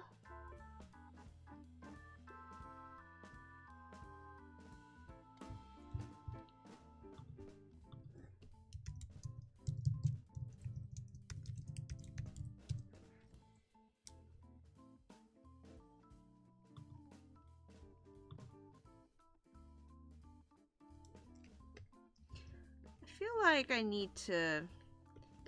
He needs to keep his apple.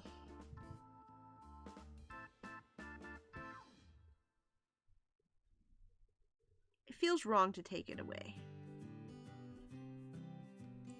I can't really tell what part of the apple it is, though.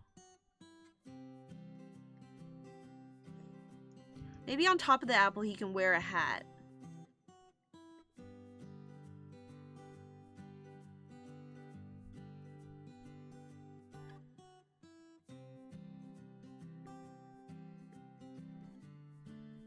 Could be one of those, like, military hats.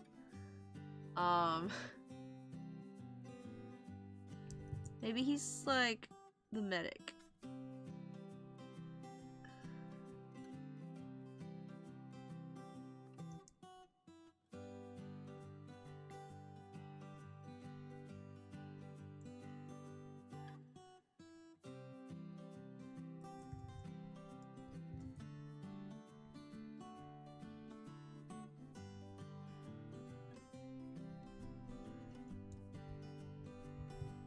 Were you trying to give Appleton? Why are you trying to give Appleton a helmet or a hat or something? Yeah, I was thinking like one of those military helmets, but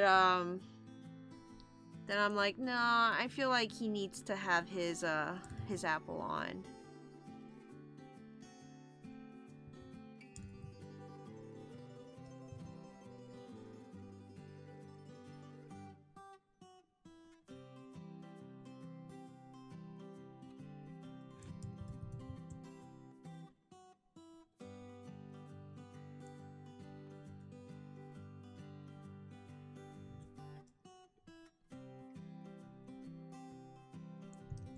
Also, that is a very strange design for Appleton. Clefairy? What? Clefairy? Now that I think about it, anyone wonder how different things would have been had Ash ended up with a Meowth instead of a Pikachu or an Eevee. Clefairy was actually the other starter they debated giving Ash. Yeah, Clefairy was the original starter. In the manga, I think it's actually a, whatchamacallit, a Poliwhirl? Hi, Virus! Just passing by? Hello! Goodbye. 10,000 years late, but I can confirm there's a 90% chance of Shedinja appearing and a 75% chance of Ninjask appearing. Why are these percentages? Like, it's a yes or no thing.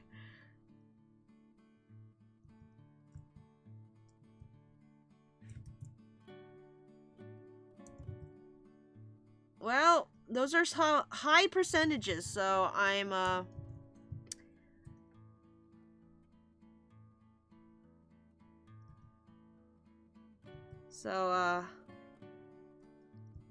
have hope for the future.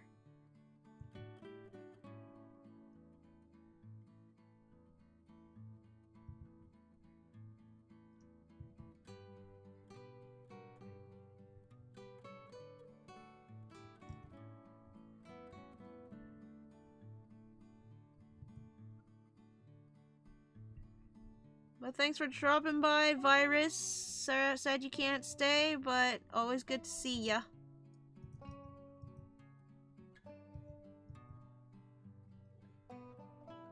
Maybe I'll give him one of these too. Let's go full Soviet.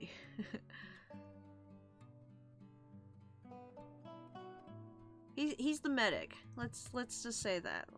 I don't know why he doesn't know any healing moves anymore after I got rid of Recover. Maybe he's not a medic. Maybe he just ate a medic and like took its clothes. Who knows? Maybe he's the medic eater. Little Big Mac.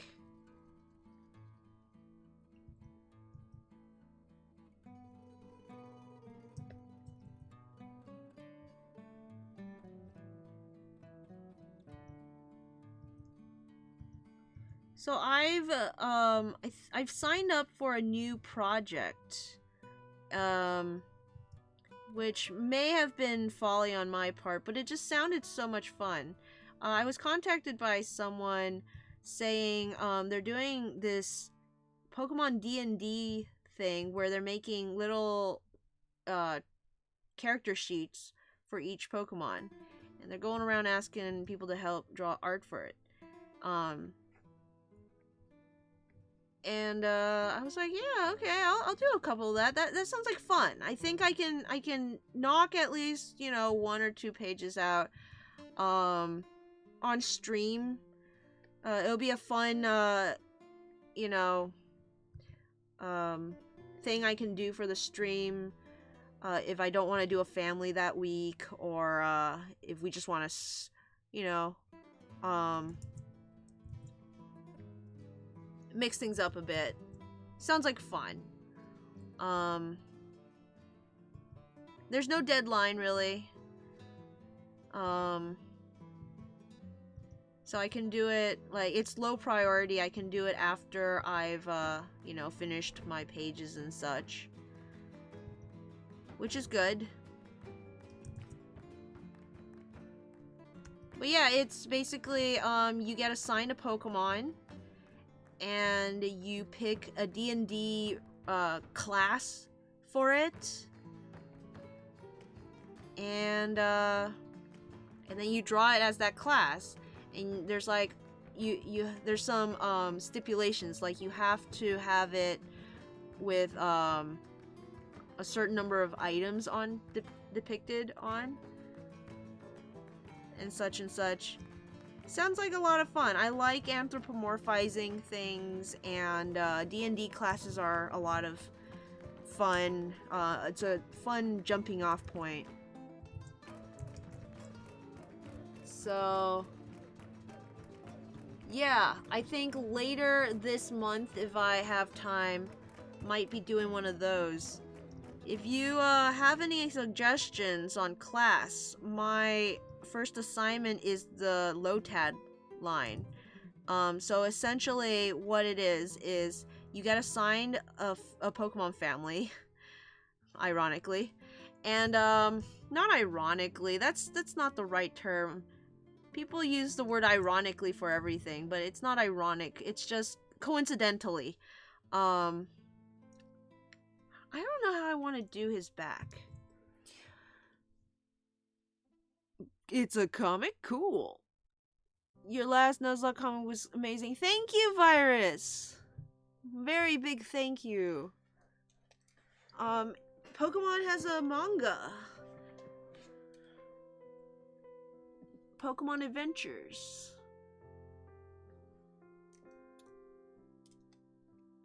Red beef. Wait. Busy as a beef.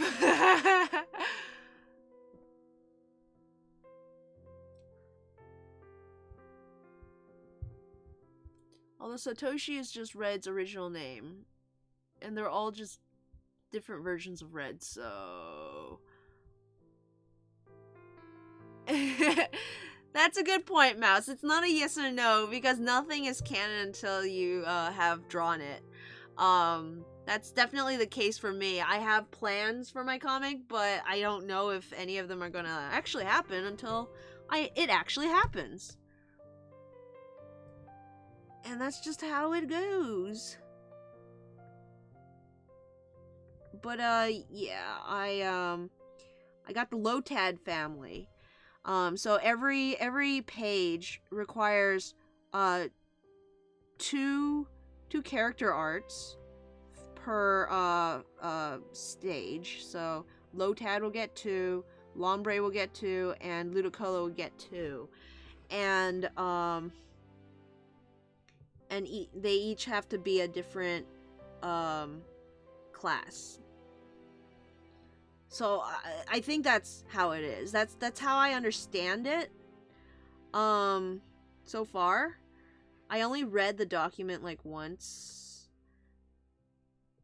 but I'm pretty sure, like, so if Lotad ends up being a druid and a barbarian, let's say, you can't have Lombre also be a barbarian. Where do I put the other one? I don't. Golly, I don't know how this works.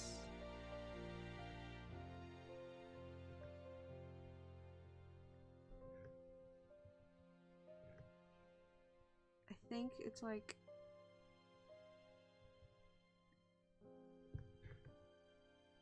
this.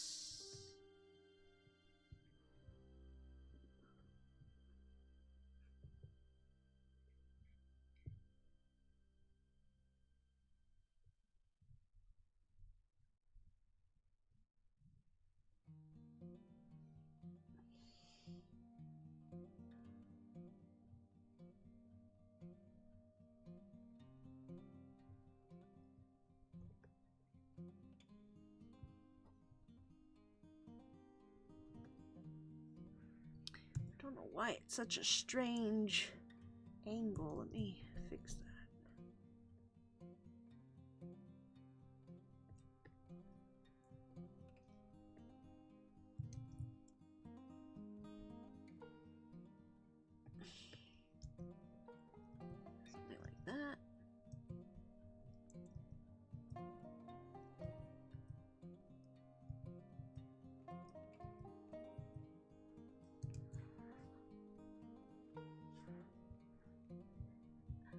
Hello, Leonard Mopachi! Thanks for coming to the stream. I'm doodling and appling.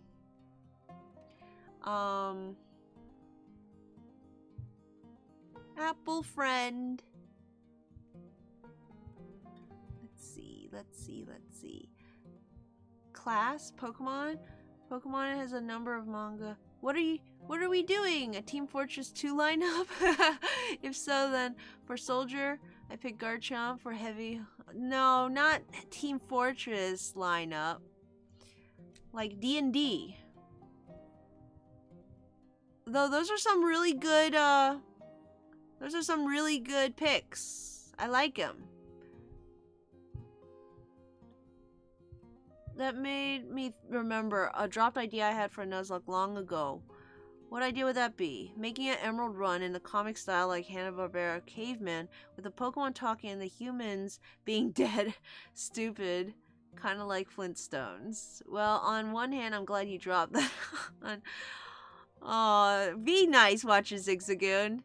And other prehistoric stuff like Joe and Mac by the boom of Jurassic Park in the 90s. If I would invest so much time in a comic, better something original I can sell. I agree. Yeah. I do enjoy working on the Nuzlocke, but it is sad that it isn't something that's sellable, you know? Not that everything has to be monetized, but it would be nice if it could be something that I can do to just do and not have to work another job to be able to do it. Though I love my job, so as stressful as it can be, I do like my job. I don't know if I could actually quit it if I wanted to. Or I mean if I had the capability to.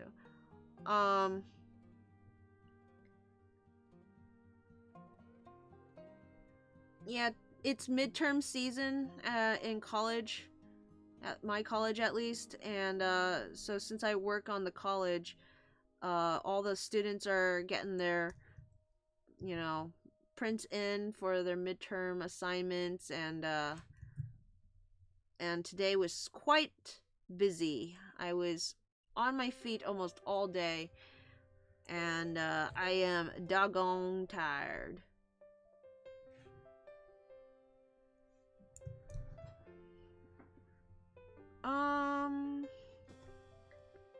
I kind of want to give him a scarf. I don't know why.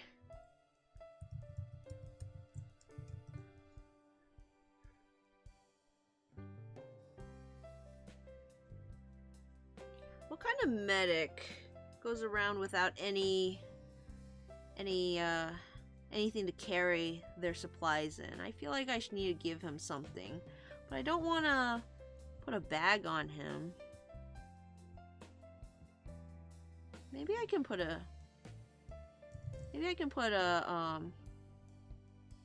knapsack like that. Maybe it would like fit on his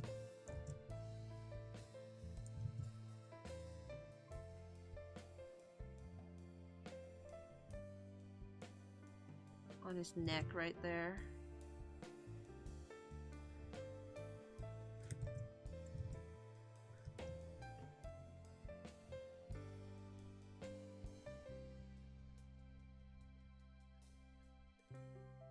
I think it's a lovely idea, Virus. It's a lot of fun to do parodies of actual properties like that with the Flintstones and whatnot.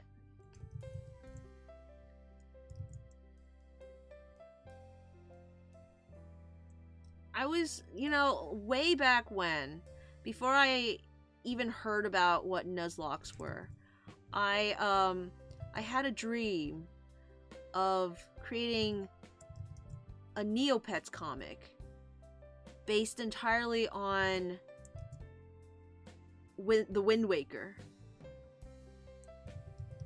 And it was like I was just gonna retell the Wind Waker plot, but with Neopets.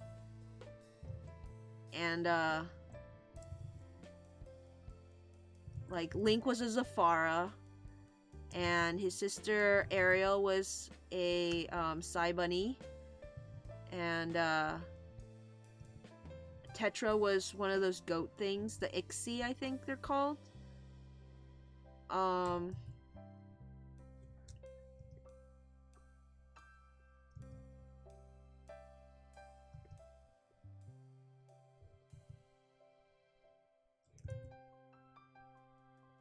I think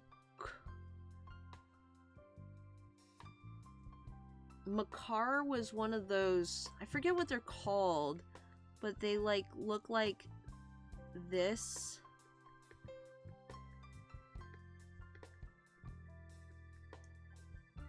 He was one of those, but obviously he had like a mask on. And then Medley was one of those bird things with the pterodactyl tails.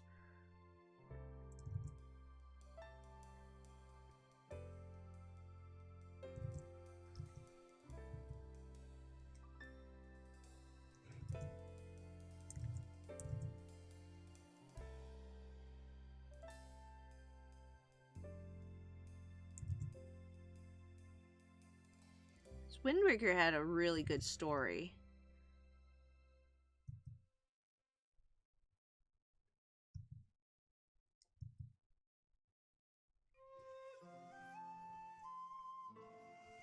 So if I had started that, I don't think I ever would have gotten into Nuzlocke, you know? Like that would have been my life basically, just working on that until like now. And Neopets did not have the life of Pokemon. Like it is nowhere to be found nowadays. There's still people on it, I'm sure, and you know, you see the games in like your used bookstores occasionally, but didn't have the lasting power. Another thing I almost was part of was this Animal Crossing Pokemon hybrid group on DeviantArt. I had applied and wanted to join, and it was like a roleplay kind of thing, but you did like little comics for it. And it was adorable. It was like Pokemon, but in the style of Animal Crossing. It was the perfect hybrid. I wish I could. I wish I seen more of that. It's good content right there. Unfortunately, I accidentally got myself banned, so yeah, I didn't end up joining. But I had a character picked out and everything. Actually, maybe I was already working on the Nuzlocke at that point. Cause the character I picked was a Patrat. And I definitely did not play Pokemon Black or know anything about Unova until I played my Nuzlocke. So I was already in the Nuzlocke, but I'm wondering how much of my time that would have eaten up. Because there was a time when I would only update the Nuzlocke like twice a year. So I wonder, like, if I had gotten stuck doing something else, would it have just died off? Who knows? Who knows? I can't remember. Maybe because I didn't get into the Pokemon Animal Crossing group, maybe that's why I started I'm trying to think. Maybe that's why I started the PMD group. Like, I joined the Pokemon Mystery Dungeon group because that was also sort of a roleplay sort of thing. Maybe that's it. It wasn't the Nuzlocke that I would have, like, given up for it, but it was the PMD stuff.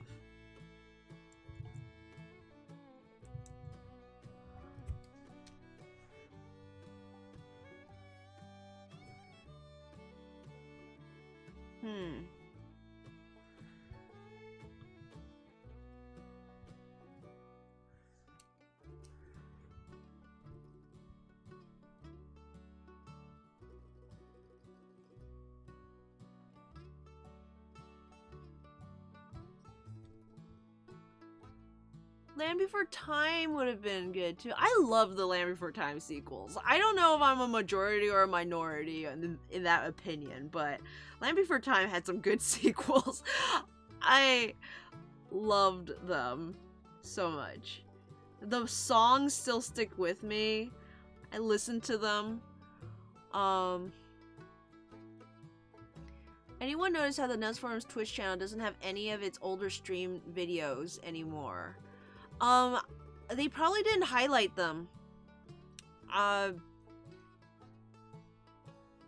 Tails only recently was brought on to like take over the streams, and she's been like doing a great job taking care of the streams and stuff as the contributor that's in charge of those.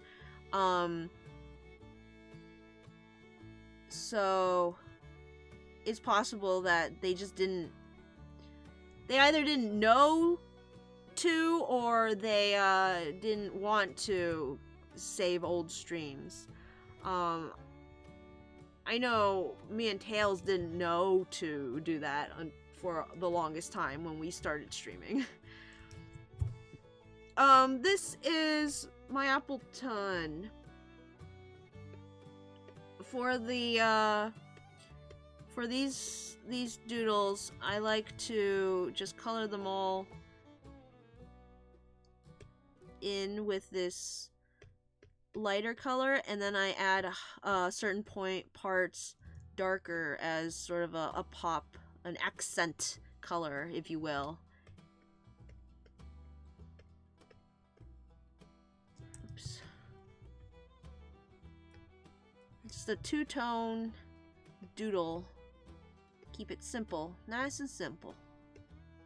I think this one has a bit more shading than the other ones did. I played around a bit more with it. Okay, what part would be darker? I guess the apple would have to be, right?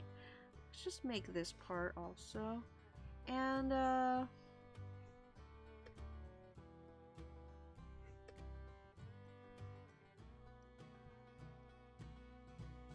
I think that's it. Maybe the bag. Maybe I'll color in the bag. I don't think any other part needs to be.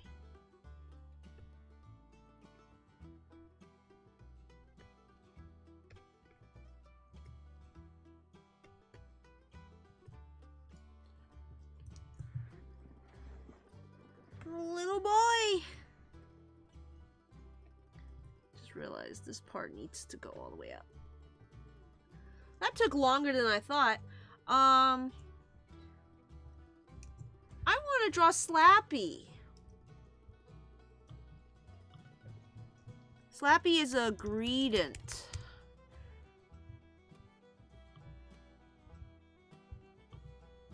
The last time I drew Slappy, she was but a wee lass.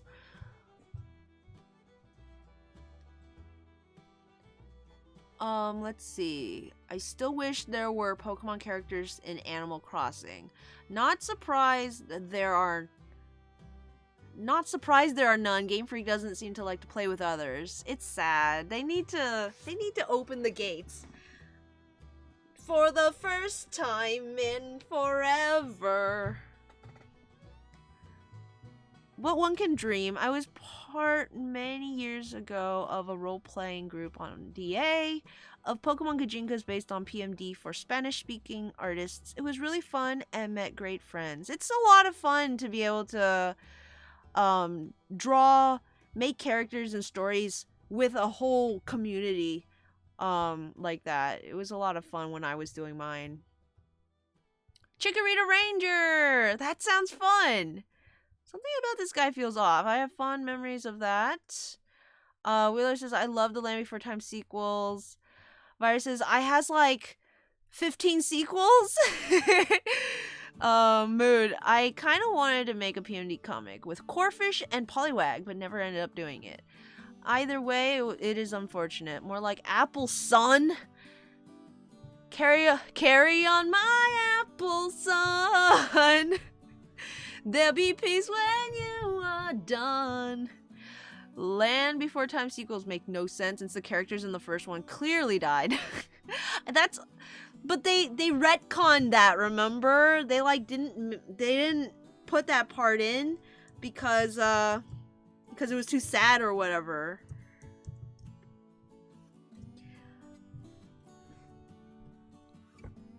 Lay your apple head to rest. Don't you cry no more. Boom, boom, boom, boom, ch. Da na na na na na na na. That enchanted valley place, the Great Valley, is an obvious metaphor for heaven. I like to believe it's not because his mom isn't there. I love the shadows and the current sepia tone. It's like a nature study sketch. Thank you. I like the color scheme as well. It's nice. Leo, I disagree. You can disagree, Watcher, but it's like actually stated by the creators that they were supposed to have died and gone to heaven and the Great Valley was heaven. But then it was like too depressing, so they changed it. Like that's why there's this sudden jarring cut between the last scene and then like Littlefoot on top of a cliff or something talking to the sky, and then he like follows the clouds. Like apparently there was a scene in between that they removed or whatever, or they didn't produce. How is Slappy? Still in good health? Slappy's doing well. I can't argue with headcanons. It's not a headcanon, but it is not canon, if that makes any sense. It's not canon, nor is it headcanon. Anyone ever heard of a comic with Pokemon with swords and stuff? The implication here is that Littlefoot's mom did not go to heaven. Oh my goodness. That's impossible. Littlefoot's mom is the best. Let's see what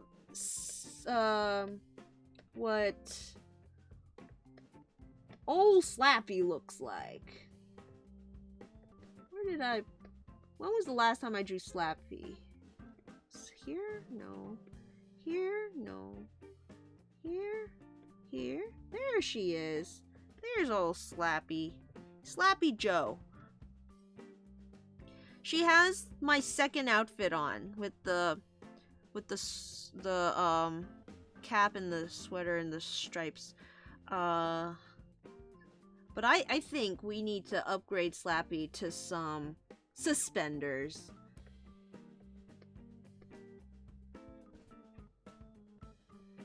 I'm gonna try and keep the hat on.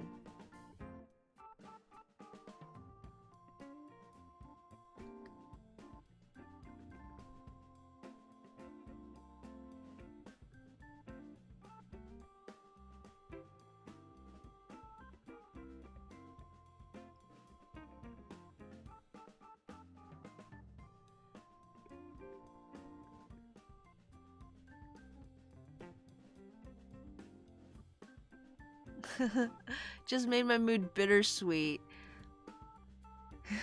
Sorry, Ziggs. Grumbling like Grumpy from Snow White and the Seven Dwarfs. But it's okay because they didn't die and they went on to have many more misadventures in the Great Valley. One of my favorites was when they meet Chomper again on the island. That was such a nice touch to like bring back that character. And older so he could like talk. Oh, that was so great of them.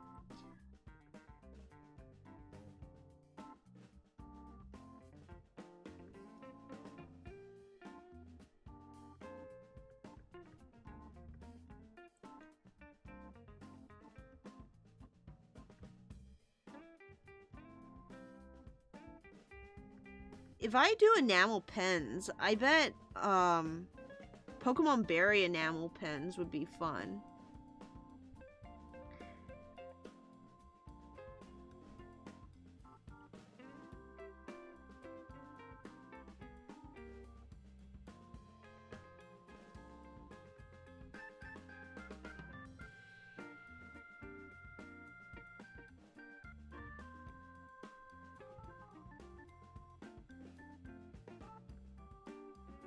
I don't know how this is supposed to fit.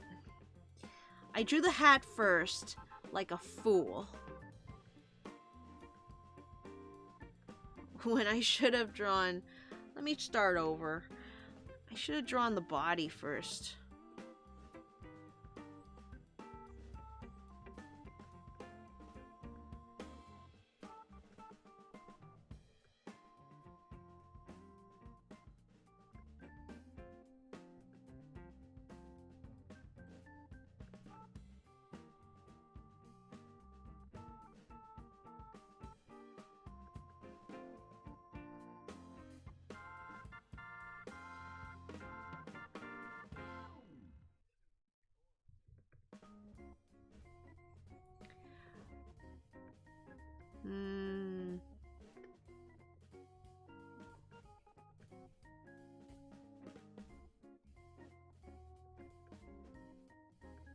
As someone who really likes hats, I definitely need to be better about drawing hats. I have never been able to draw a hat properly.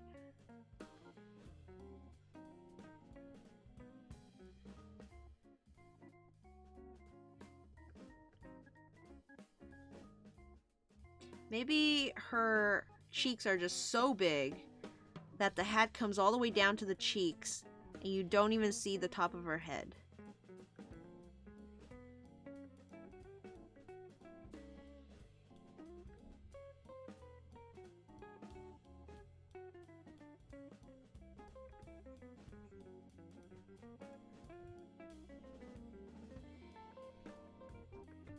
She has one of those caps that like goes, that slants like that.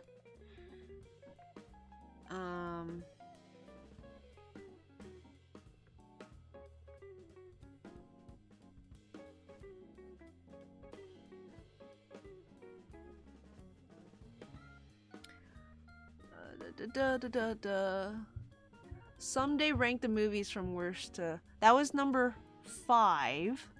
Hold on. Grumpy. Thankfully, I already don't remember this. True that. That was movie 5. Please someday rank the movies from worst to best. Belay that.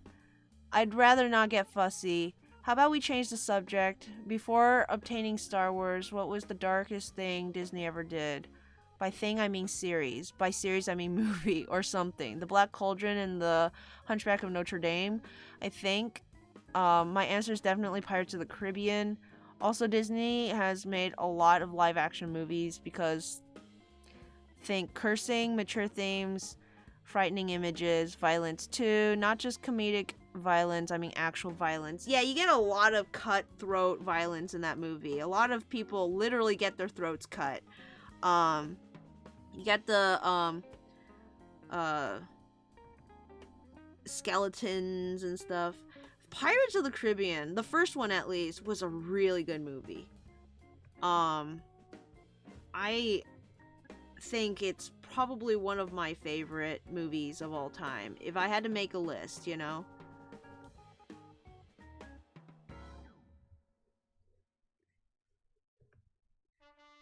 Definitely up there.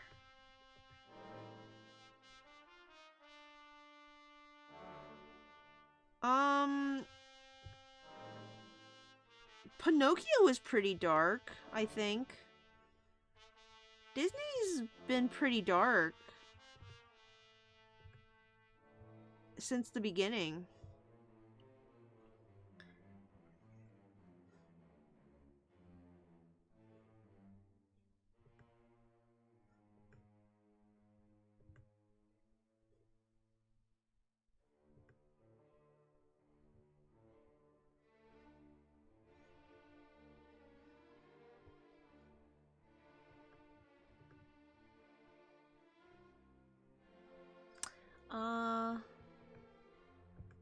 I've never actually watched The Black Cauldron, so I can't actually speak to it.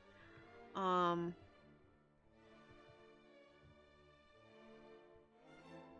trying to think, because Pirates was dark in that, yes, there's like violence and drinking and like, you know, sexy stuff, but that's mature-ish, but then they have like really silly moments too. It's still like fine for kids, I think. I don't know about the sequels, but and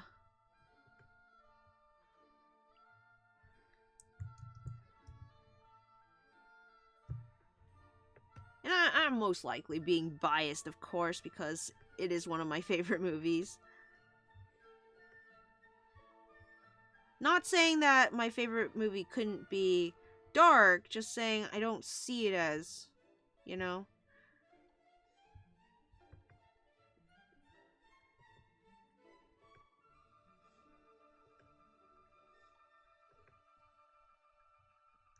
I'm trying to think if I can even remember all of the Land Before Time movies.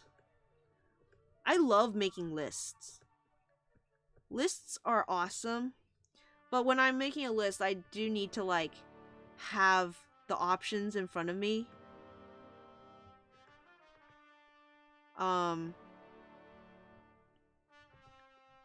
Because I can't be trying to remember what all I'm listing and also put them in order, you know?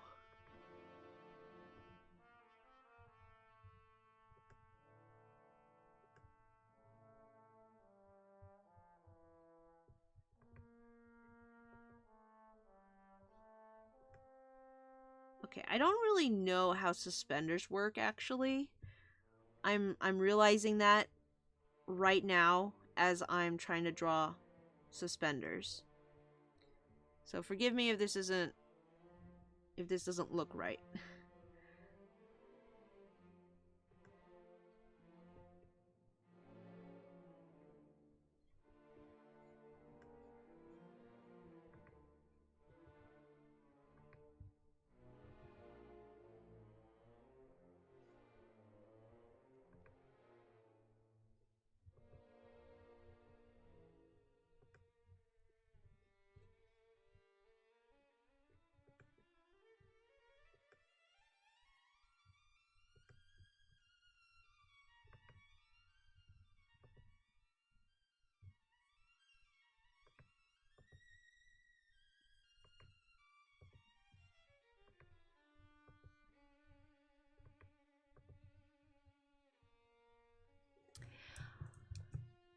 Black Cauldron is Disney. Anyone seen the Green Eggs and Ham Netflix series? No. Pirates of the Caribbean is not fine for kids.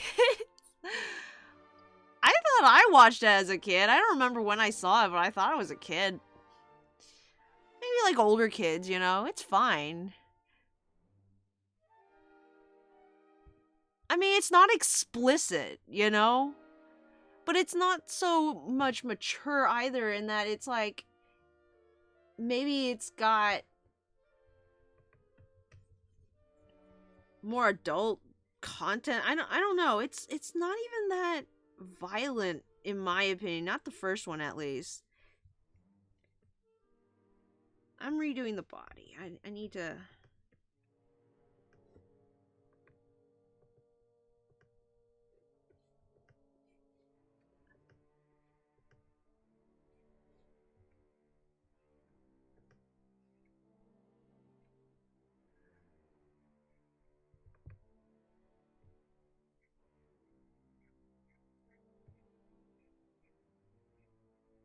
I haven't seen it in a while.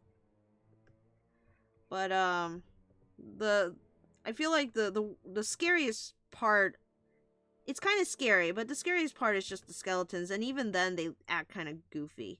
In the last scene, there's a lot of like death, but it's very off-screen sort of. Like you they tend to cut away at the opportune moment.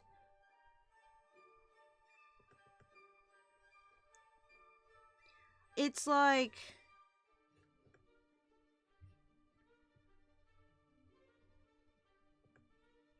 it's like Rango isn't made for kids, but it's like, you know, kids can watch it.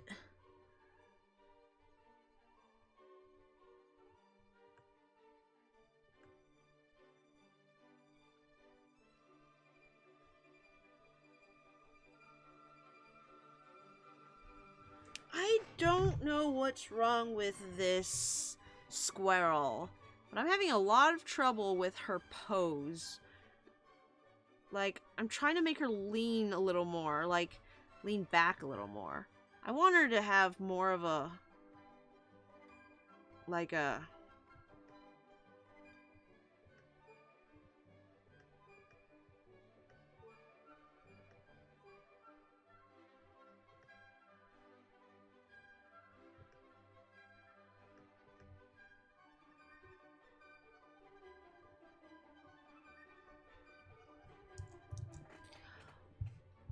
One of your songs is muted after the stream is recorded due to copyright. I know. I know.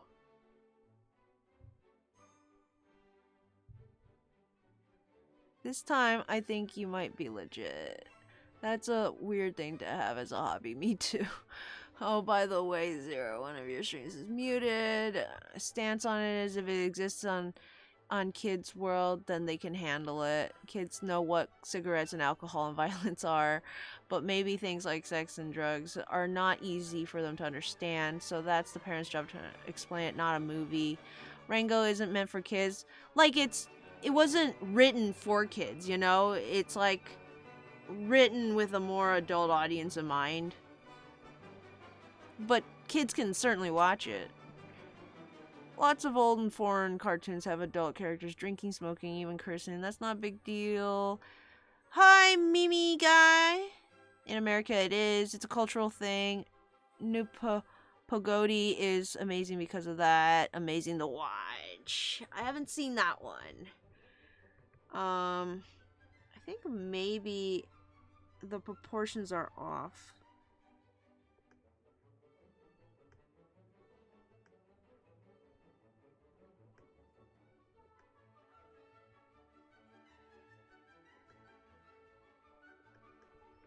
I think I want to bring her cheek fluff down a bit. Greedon is giving me a little more trouble than I had anticipated.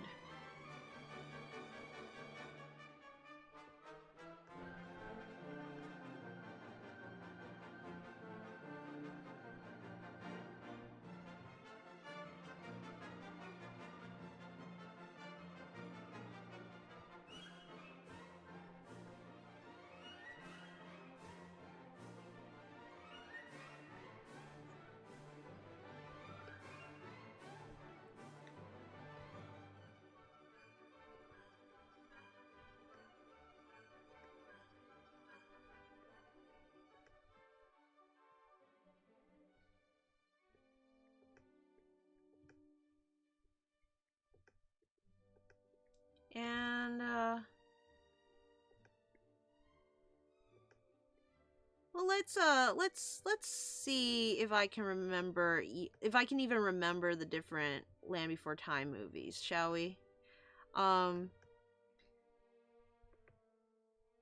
Let's test my memory before I go and look them up and, like, actually make a list. Let's just, like, sample list what possibly I could be thinking. So obviously at the very top you got the first one, right? Like, there's no contest there. And then after that I'd say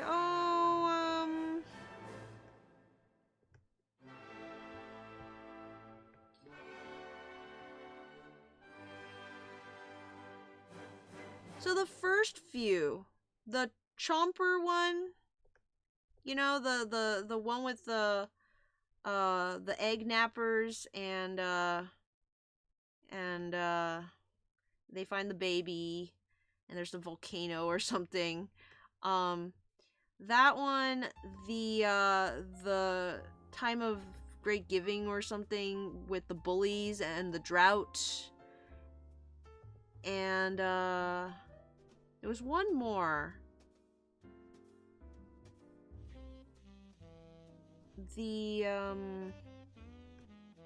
I think it's the one where the grandpa gets sick. So I think those three, they always kind of mesh together in my brain. because I don't recall them very well, but I do recall seeing them a lot. I have a lot of nostalgia for those ones. I'm gonna say maybe I'll put the one where they meet Chomper again. I'll put that at number 2. And then those 3 I might put like number 4, 5, and 6 or whatever in no particular order. Maybe the grandpa one I'll put last, because I remember not enjoying that one that much, but then the other ones aren't that good. I really like, okay, in terms of like songs, I really like the egg song from the first time they meet Chomper, so maybe on account of that would go next. Though I really like the Kids Like Us song from the Bully movie. Anyway, and then I remember really liking the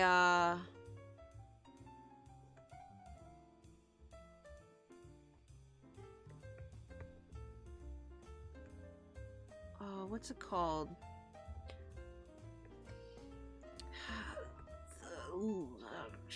Lone Dinosaur, I think. I'm gonna say Lone Dinosaur and then Petrie's uncle, the Stone of Cold Fire. Those two are kind of on par with each other for me as well.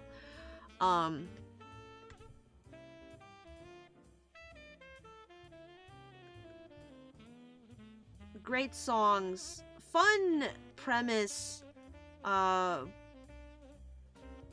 they have the kind of sort of the kids kind of argue with each other about stuff, and I'm not super duper into those kind of plot points where they just get angry at each other for no reason.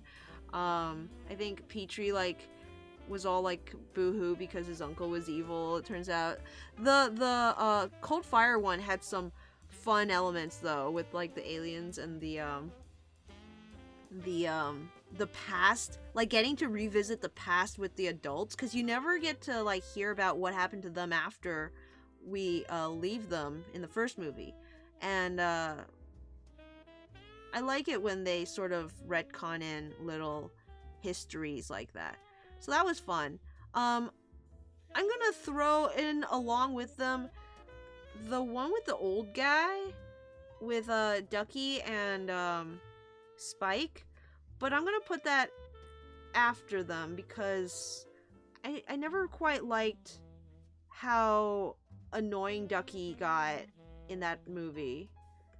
But it had some fun, interesting implications about, you know, what it means to be a family, and like kind of finally addresses the fact that Spike does like stand out a bit in terms of the friend group and Ducky's family and all that, and how does he feel about that. And at the end they like, you know, they're all friends and family, and it's cute. And the old guy was fun. I liked his song. Let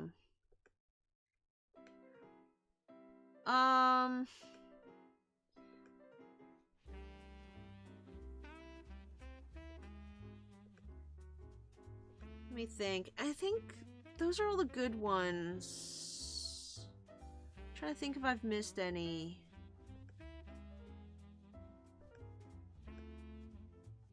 Because I don't really like... The ones I don't really like are... when Littlefoot and all the Longnecks have to migrate. The Great Migration or whatever. I really liked seeing his dad, but I thought the whole thing with the dream, like, all the Longnecks have a dream and they have to, like, go and save the world with their long necks by pushing the sun back. That was kind of weird and, like, didn't make sense in the context of everything else in the world that they've set up. Like, But the thing with his dad was fun. The song that he sings with his friends when they think that he's not gonna go back with them was fun. It's a really pretty song. Let's see. And then I didn't quite like. What's another one? The the one with the dolphin where they go back to the big water. Like, okay, that one has a great end credit song. Like, the pop version of the song from that movie was great.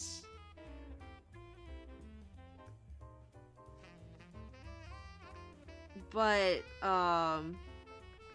other than that, there's nothing much I, enjoy too much from that movie.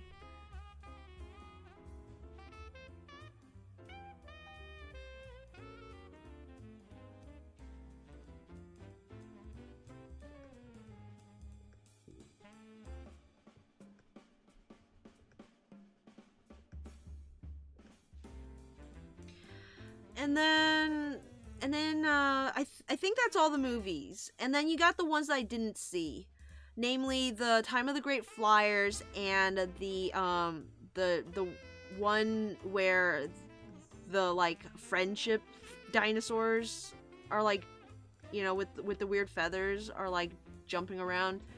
Oh, I missed one though. I did see the one with the tiny long necks. Um and I that one was okay. Like, I guess that was a thing. No, I don't like it. And I don't know if the movies got worse or if I just got old, you know? It's one of those, when I was into the movies, I was very young. And now that I'm older and trying to watch like the new movies, I'm wondering if maybe they were just always this bad, and now that I'm older, I'm not in the right, like, you know, like audience. I'm not the right audience anymore, and it was always that bad, but now I just don't enjoy it. That's what I had always thought with the later movies.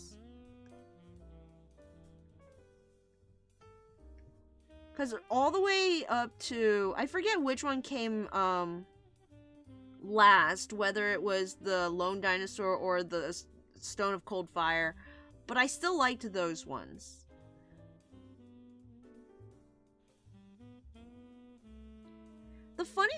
An interesting thing about Land Before Time is every single movie, whenever it starts, I feel like the animation's slightly off and the character voices are slightly off. And of course, they're probably getting new actors every time, you know, the kids grow up.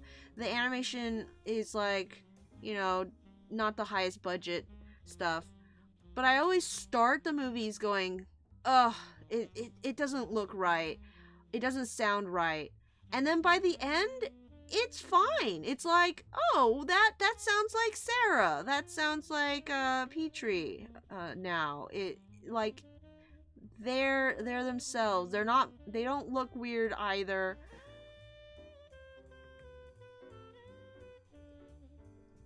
An interesting sort of movie series.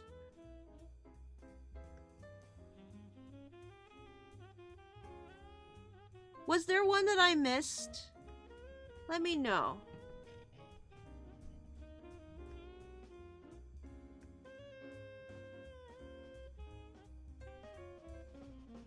Let's give Slappy some pants. Let's cover up those that crotch fuzz, shall we?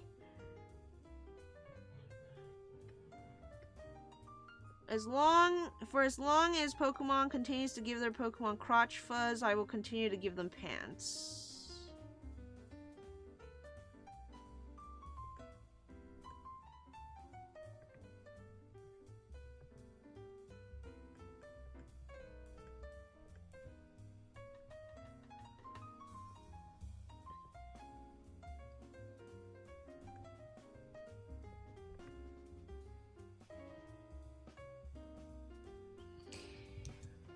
Oh, let's see. The problem is just that kids don't understand that kind of humor is more situational and meant to be used more sparingly. Hey, Zero, next time you get an Oshawott, name it Jack. No, you should name a monkey Jack. Never understood Nupogogi. They are civilized anthro animals with a human-like society, but they still eat each other for some reason. I'm into that kind of thing. I don't know. It's like there's obviously a metaphor that's being kind of lost in. They didn't quite the point wasn't to make it make sense. It was to make it some kind of analog or whatever. I guess. But the idea of maybe not the human society analog, like I'm not too into that, but the idea of animals having to deal with being in a society with each other, but then carnivores still exist, and like they have to deal with, you know, the fact that they have to eat meat or they'll die. It's not just a moral thing, it's like, well, shucks, I can't digest plants, so, you know, it's not my fault, it's my nature, kind of thing. And translating that into human terms can be problematic, but it's also very fascinating for me. One of my favorite cartoon movies is Madagascar, because the first movie's plot is literally Alex wants to eat his friend. And it's like, how is it that it's such a unrelatable problem, and yet you can tell a whole story that's just that? Like, that's just the premise. It's not, as far as I can tell, it's not an allegory for anything.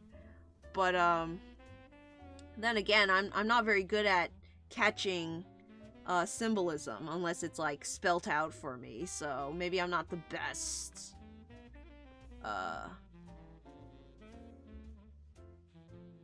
judge of that.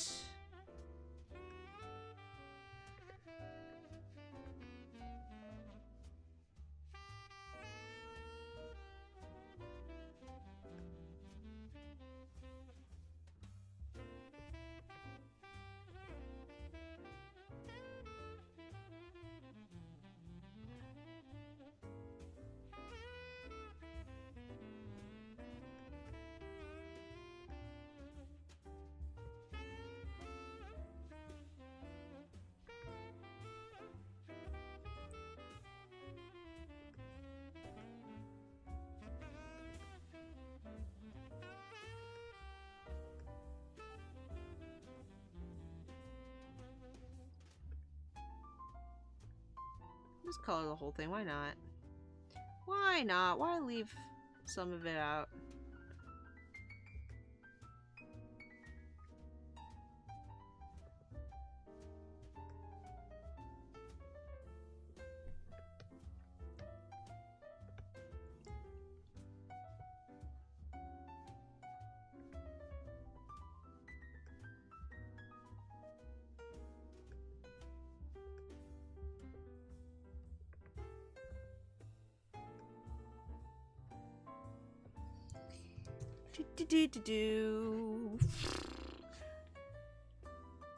Anyone know what I'm hinting at? Like many others like Looney Tunes. Great Valley Adventures, Time of the Great Giving, Journey Through the Mists, Mysterious Island, Secret of Saurus Rock.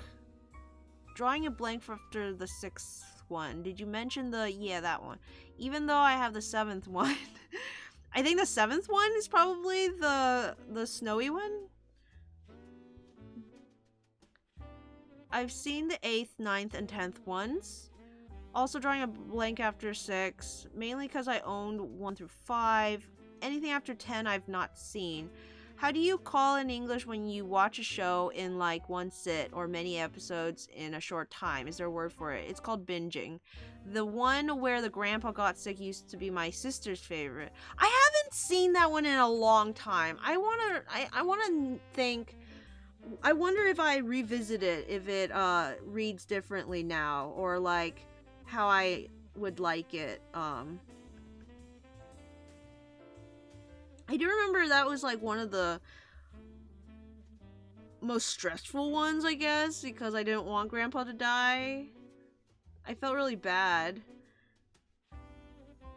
But then, like, I also felt bad because that girl dinosaur was being, like, super racist or whatever. And I, like, kind of felt secondhand embarrassment for her.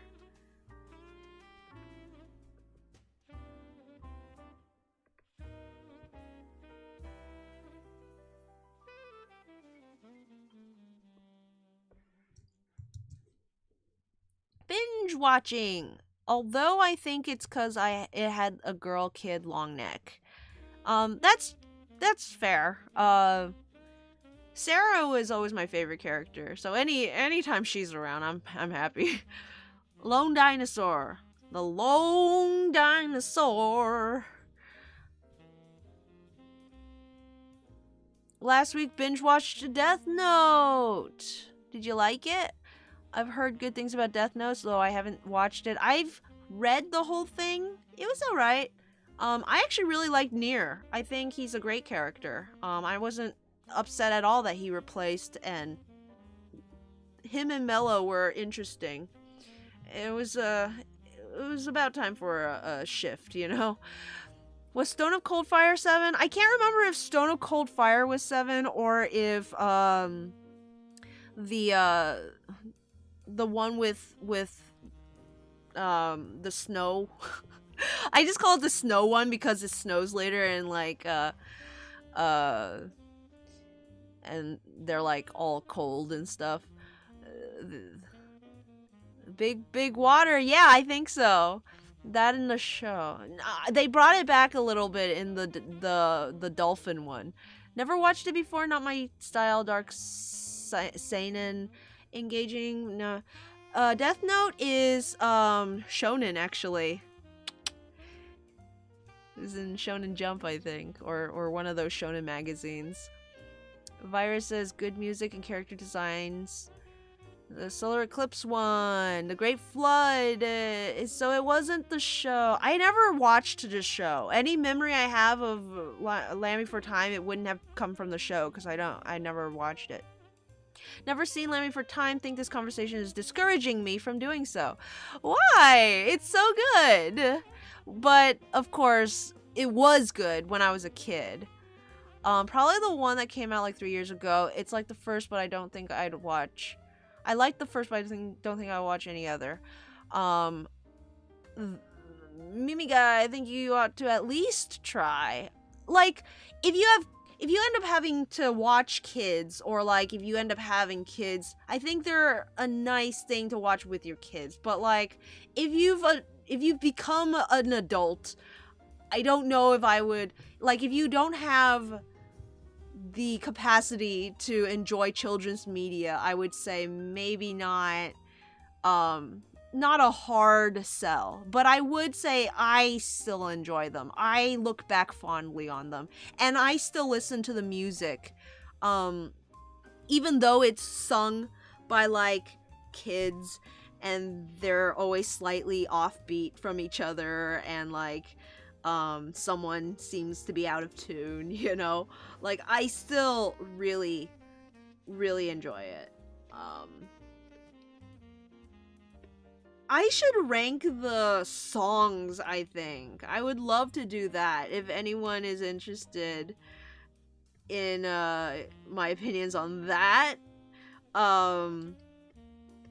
But there's way too many songs. I would definitely have to have a list or something. But I can say for sure one of my favorites is definitely the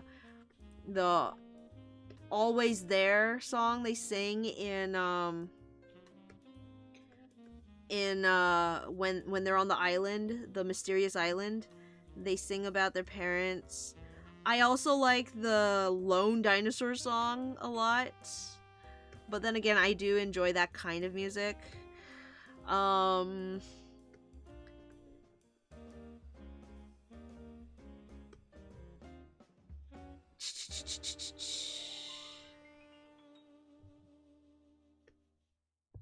Oh, the song that he sings when he's going off on his own to find the Saurus Rock, that one's a bop. When You're on Your Own, I think is what it's called. When you're on your own, life is so exciting. Oh, I love that song. That's number one for me, I think. Number one.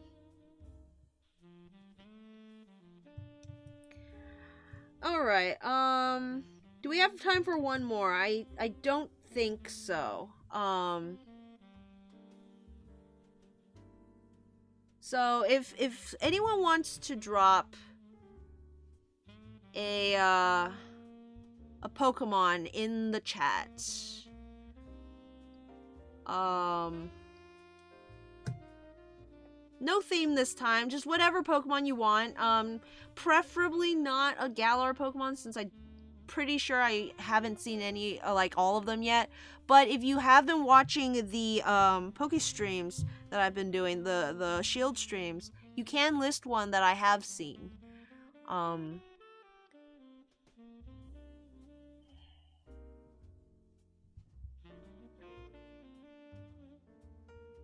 What are you drawing again? Wait, let me go.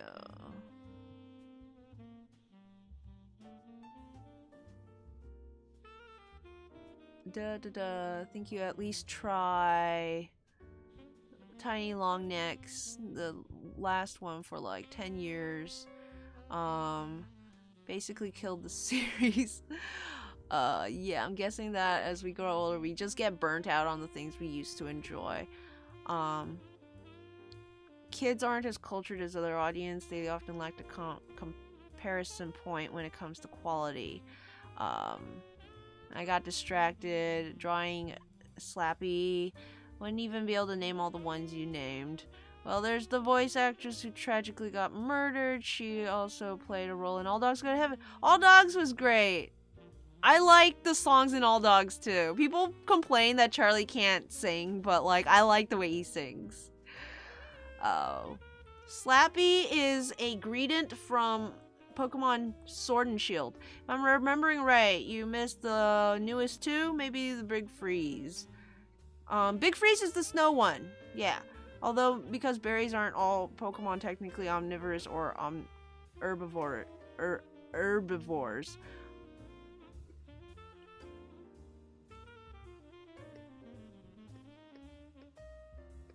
Maybe I should put berries in her tail. Nah. I'll do that some other time. Let's see. So we got a Lurantis or Poliwag.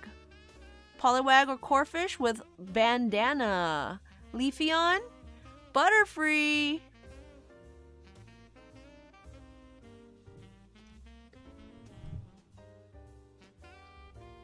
Let's see.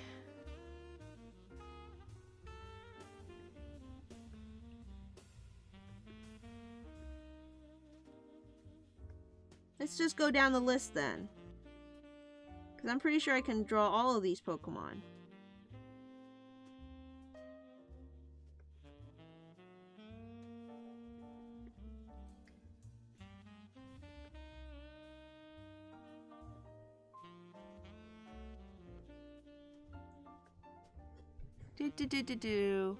I missed a bunch of chat. How's it go, Tails?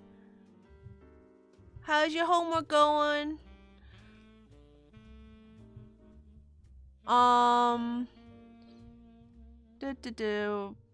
Pretty sure Pokemon eating each other is canon. Yep. Also humans eating Magikarp and Slowpokes. Most are herbivores. There are a few omnivores. I don't think there are any strict carnivores. Far-fetched. Arashi no Yoro ni is about a goat and a wolf who develop a bond with one another despite being predator and prey. I do like that movie. It was fun.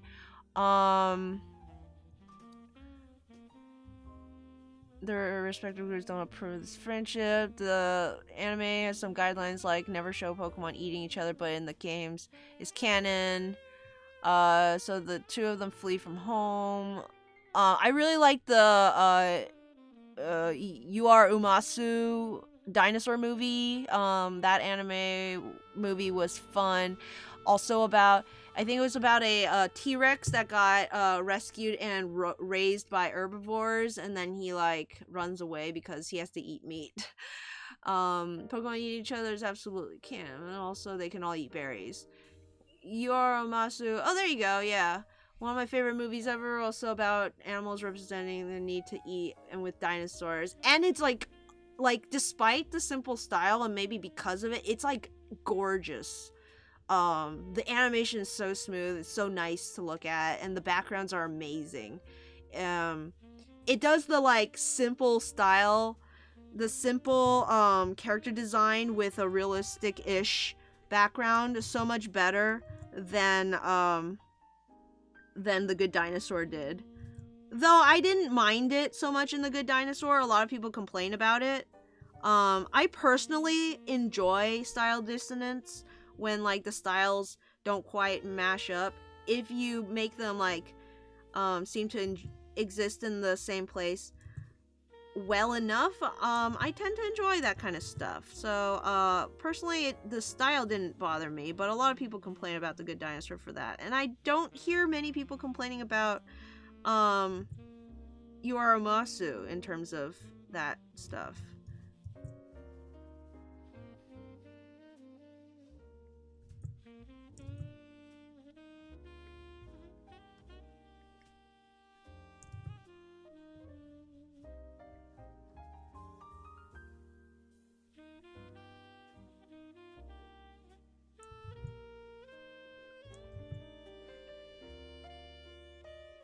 I don't know what Butterfree's wings look like. I never will ever remember how the bugs look like when it gets to the wings.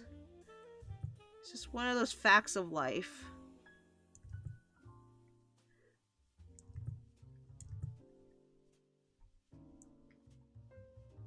Just trying to get some drawing done before I check the chat again. I know I haven't caught up really, but I don't want to go too long without doing anything on the screen. Just for the people who are actually watching, you know? But yeah, don't worry, I'll get to what you guys are talking about in a little bit. I think there's something like this. Wheat, and then wheat, and then something like this, and then wheat.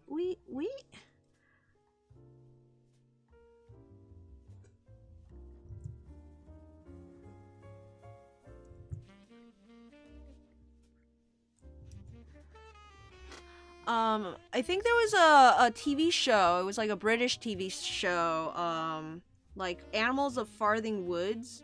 That one also dealt with animals that eat each other but then have to like get along.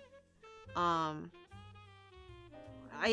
believe there was a season 2 where they actually get to where they're going, and they decide, yes, okay, so you guys have to eat meat to survive, and that's fine. We'll like but let's not eat each other because we've like been through so much together. We're like friends now.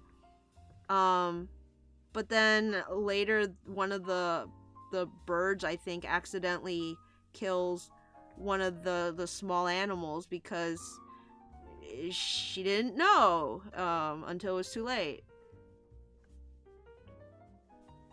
It's like very interesting dynamics. Show's interesting because it was actually me watching it as a teenager. Watched the first one. The first one's good. Okay, we're talking Land Before Time sequels, like, that's a very different thing from the first movie. I think the first movie has to be counted as its own separate thing.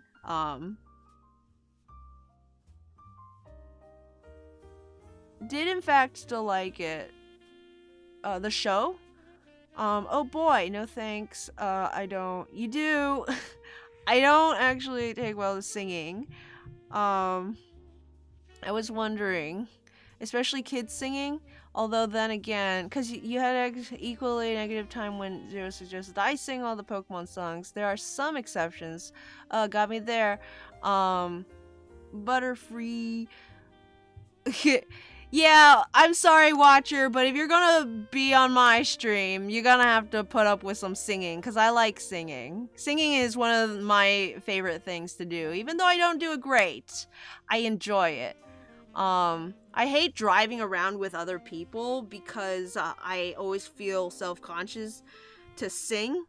But like, driving without music is the worst.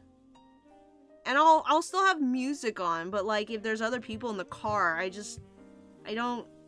can't sing the same way, you know, because it feels like they're watching you, or you're putting on a show, and it's like I don't want to put on a show. I just want to sing.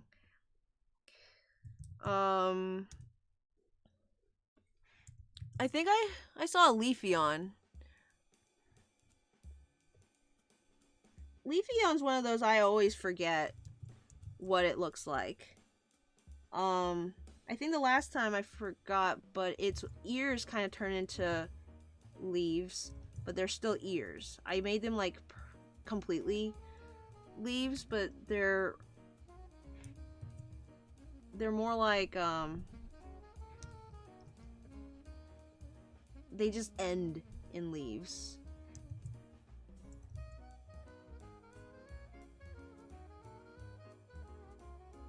Something like this.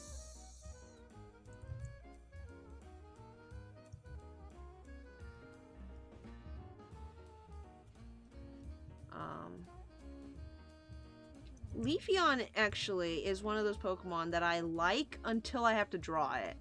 And I don't like it so much anymore.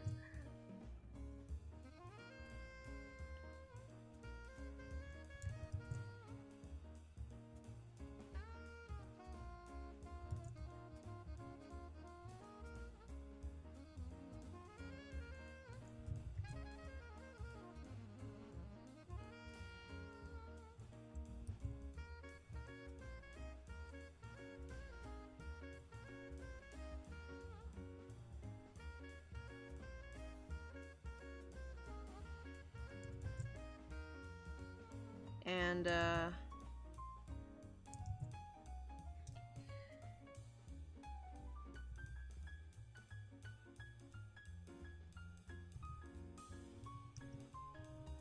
kind of goes a little bit for a lot of the evolutions. You know, of all the evolutions, I was always a little about Flareon. To me as a kid, I couldn't tell what the difference between a Flareon and an Eevee was. Based on the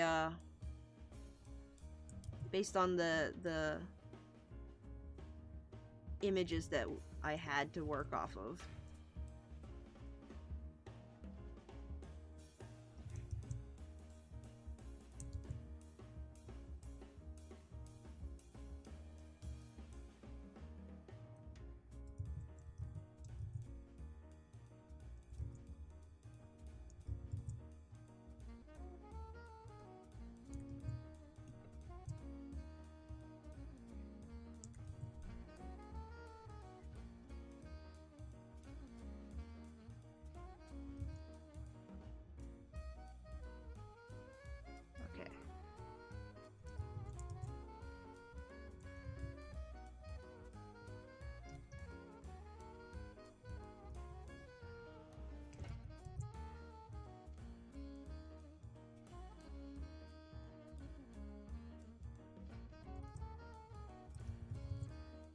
Da, da, da, da, da.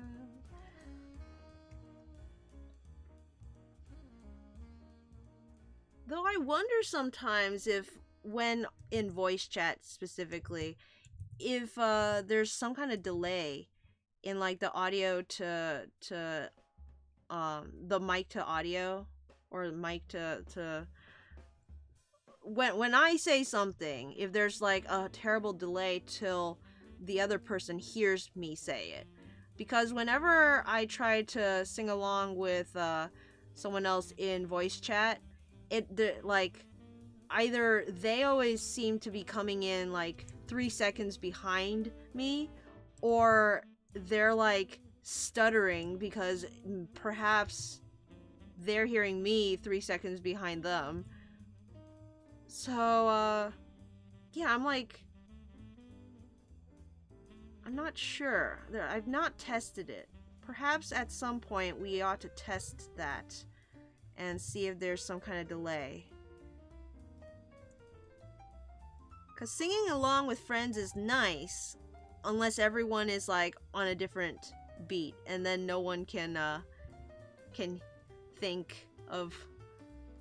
No one can stay on tune when everyone is slightly off. Okay, what was another one? Corfish with a bandana? I don't think I've drawn a corfish before. Farthing Wood was sadistic. I wouldn't recommend it to kids. I've never seen it, personally. I've only ever seen, like, an overview of it on YouTube. Term paper...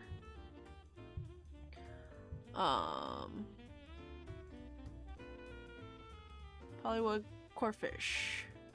How would a Poliwag wear a bandana? I guess like a pirate? Bolton! Why? Butterfree mood after this lock. I hit my dog with my dad's big purple elephant. Excuse me? Okay. Not interested. The anime doesn't let you show it, but pretty sure it mentioned eating Corsola. Huh. Yikes. Zero! That's the most rabbity Butterfree I've ever seen. I love it. Oh, thank you. Here, homework is happening. Really need more practice with your insects. What subject are you working on? Few seconds behind, I never noticed fudge. Term paper for my writing class. Farthing Wood is sadistic. Stupid buffer messing up. Mood. Ditto for warriors. Yeah, I like the show. Singing is fun. Singing is the funnest, actually. I used to have to put up with my dad singing. Sing out your soul. You should make the inner loopy ovals on the bottom wings for... Oh, these parts?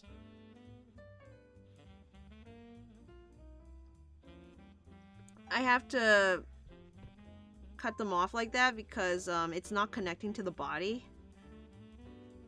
So I'll just stylize it like this. It's unique to this one. They become little crescents for some reason.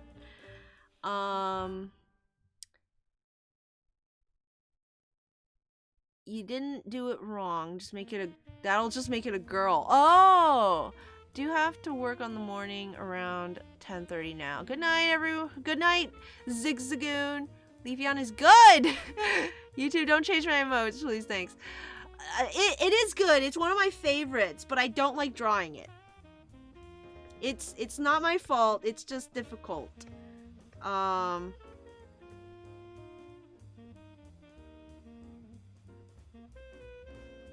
thinking if a Poliwag wore a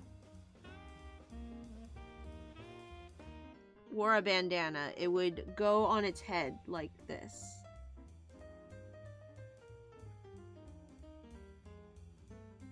Like a pirate.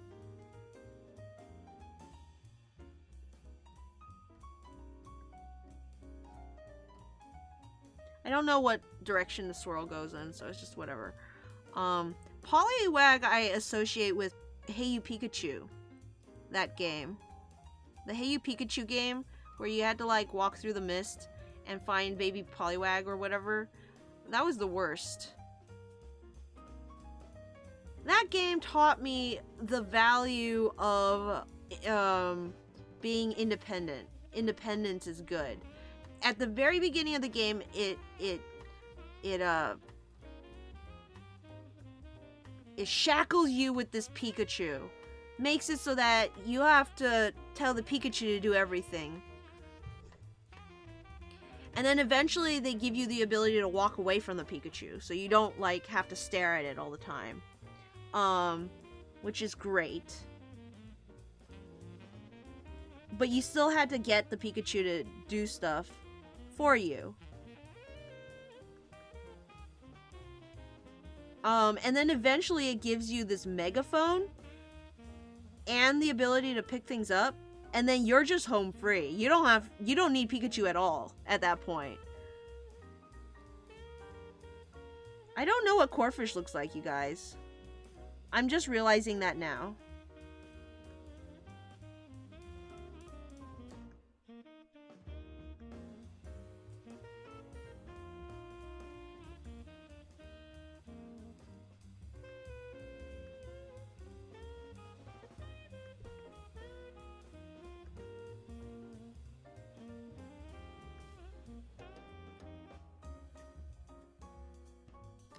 I am realizing that right this moment as I am drawing the approximation of a Corphish, that I don't know what a Corphish looks like.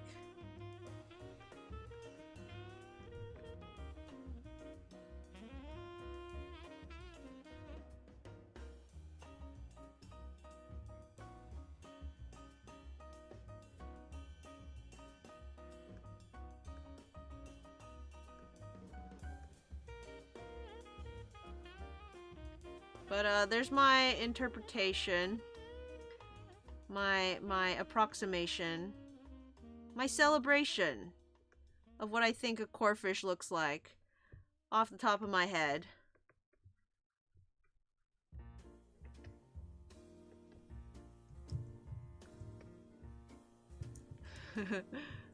And he's got a bandana, as requested. I think there was one more that I saw that I will draw.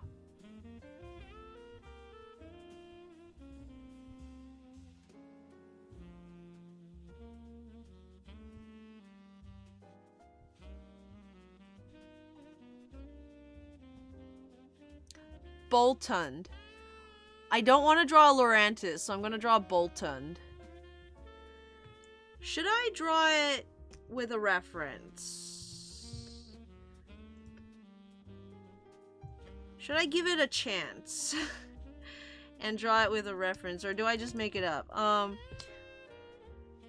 think my least favorite part of Boltund is the doofy eyes.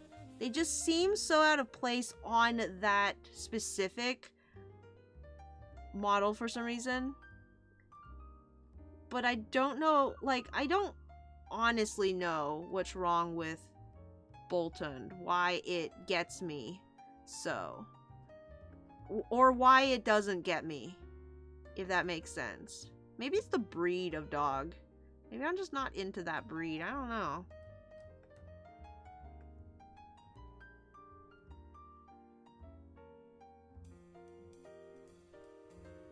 I don't quite remember what it looks like. I think it has a tail that comes out of its back like this. And then it's got like socks. I'm gonna look up what it looks like, because I don't remember at all.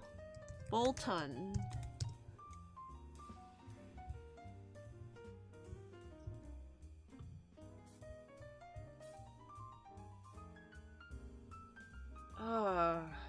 It's something about the head.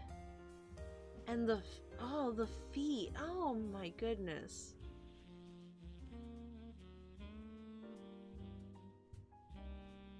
I don't want to look at it. Give me a let me check up the chat. Cute Leafeon, thank you. Just a big Eevee plus Floof. That's why Flareon's so good. that insanity while singing is fun. Sure, Tails. I'm glad you're having fun. I feel like every time I sing, someone dies. I have less than 8 to sleep. Good night, Zero and people. Thanks for sticking around so long, Virus. Have a good night. Good night. I never said, hey, you Pikachu. Never had Hey You Pikachu, sorry. I love Hey You Pikachu so much. Wow, you drew that Poliwag quick. It's a simple Pokemon. Played that game so much as a kid. I think the claws are bigger, but he's cute. Thank you. Nothing is wrong with Bolton, you're just mean. I know I'm mean. And thank you, Tails. I appreciate that you like my terrible singing. I may not sing well, but I sing with passion.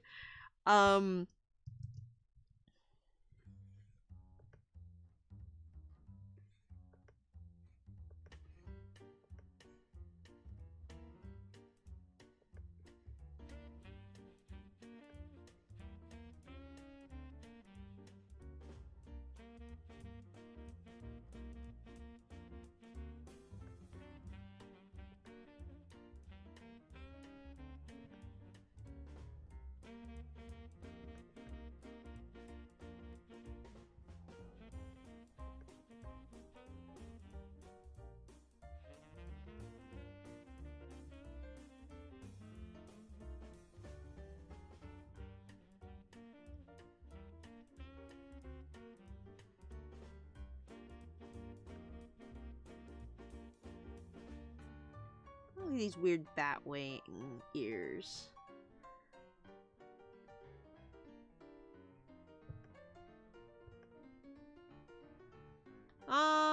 Okay, well, there's the head. Which, on its own, is fine. I like the little mane on the back of his head. That's cute. I didn't notice that before.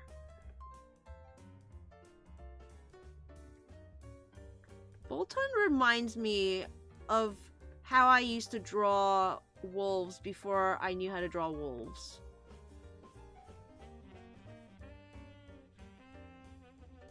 It's like, not that it's a poorly designed dog, it's that it's like poorly drawn. Like, something about it offends me artistically.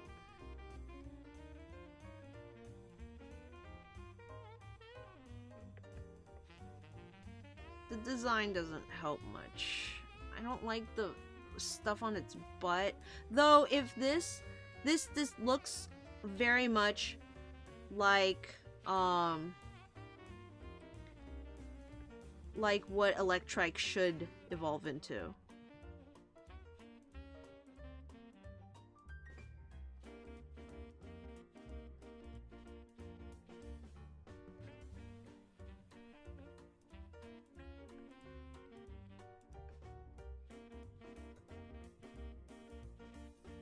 It's got these weird doofy feet. It's like very weirdly flat-footed.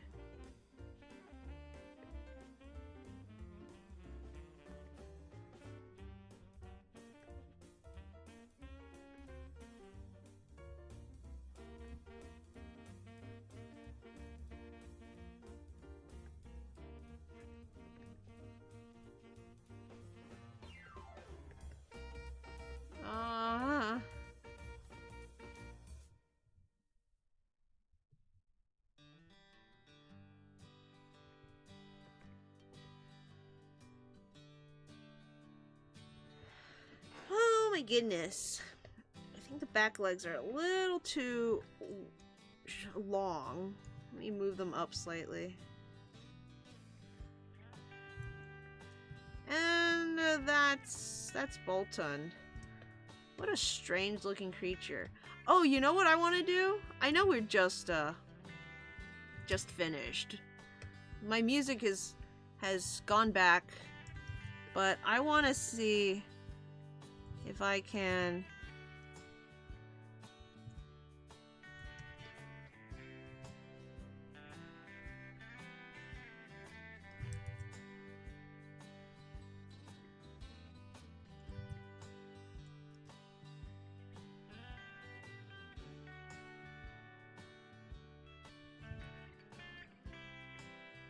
Bolton.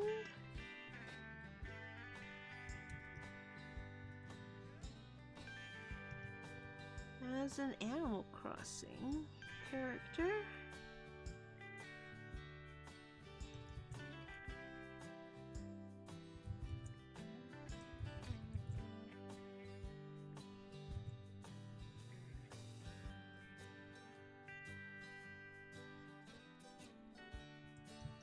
I like the Animal Crossing style, you know, it's such a simple little...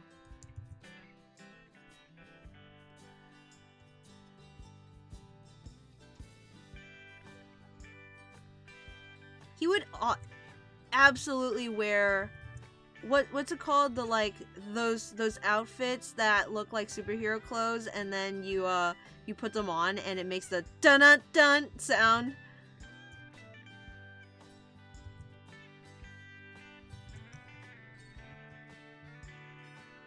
And he would be a jock. Bolton is absolutely a jock.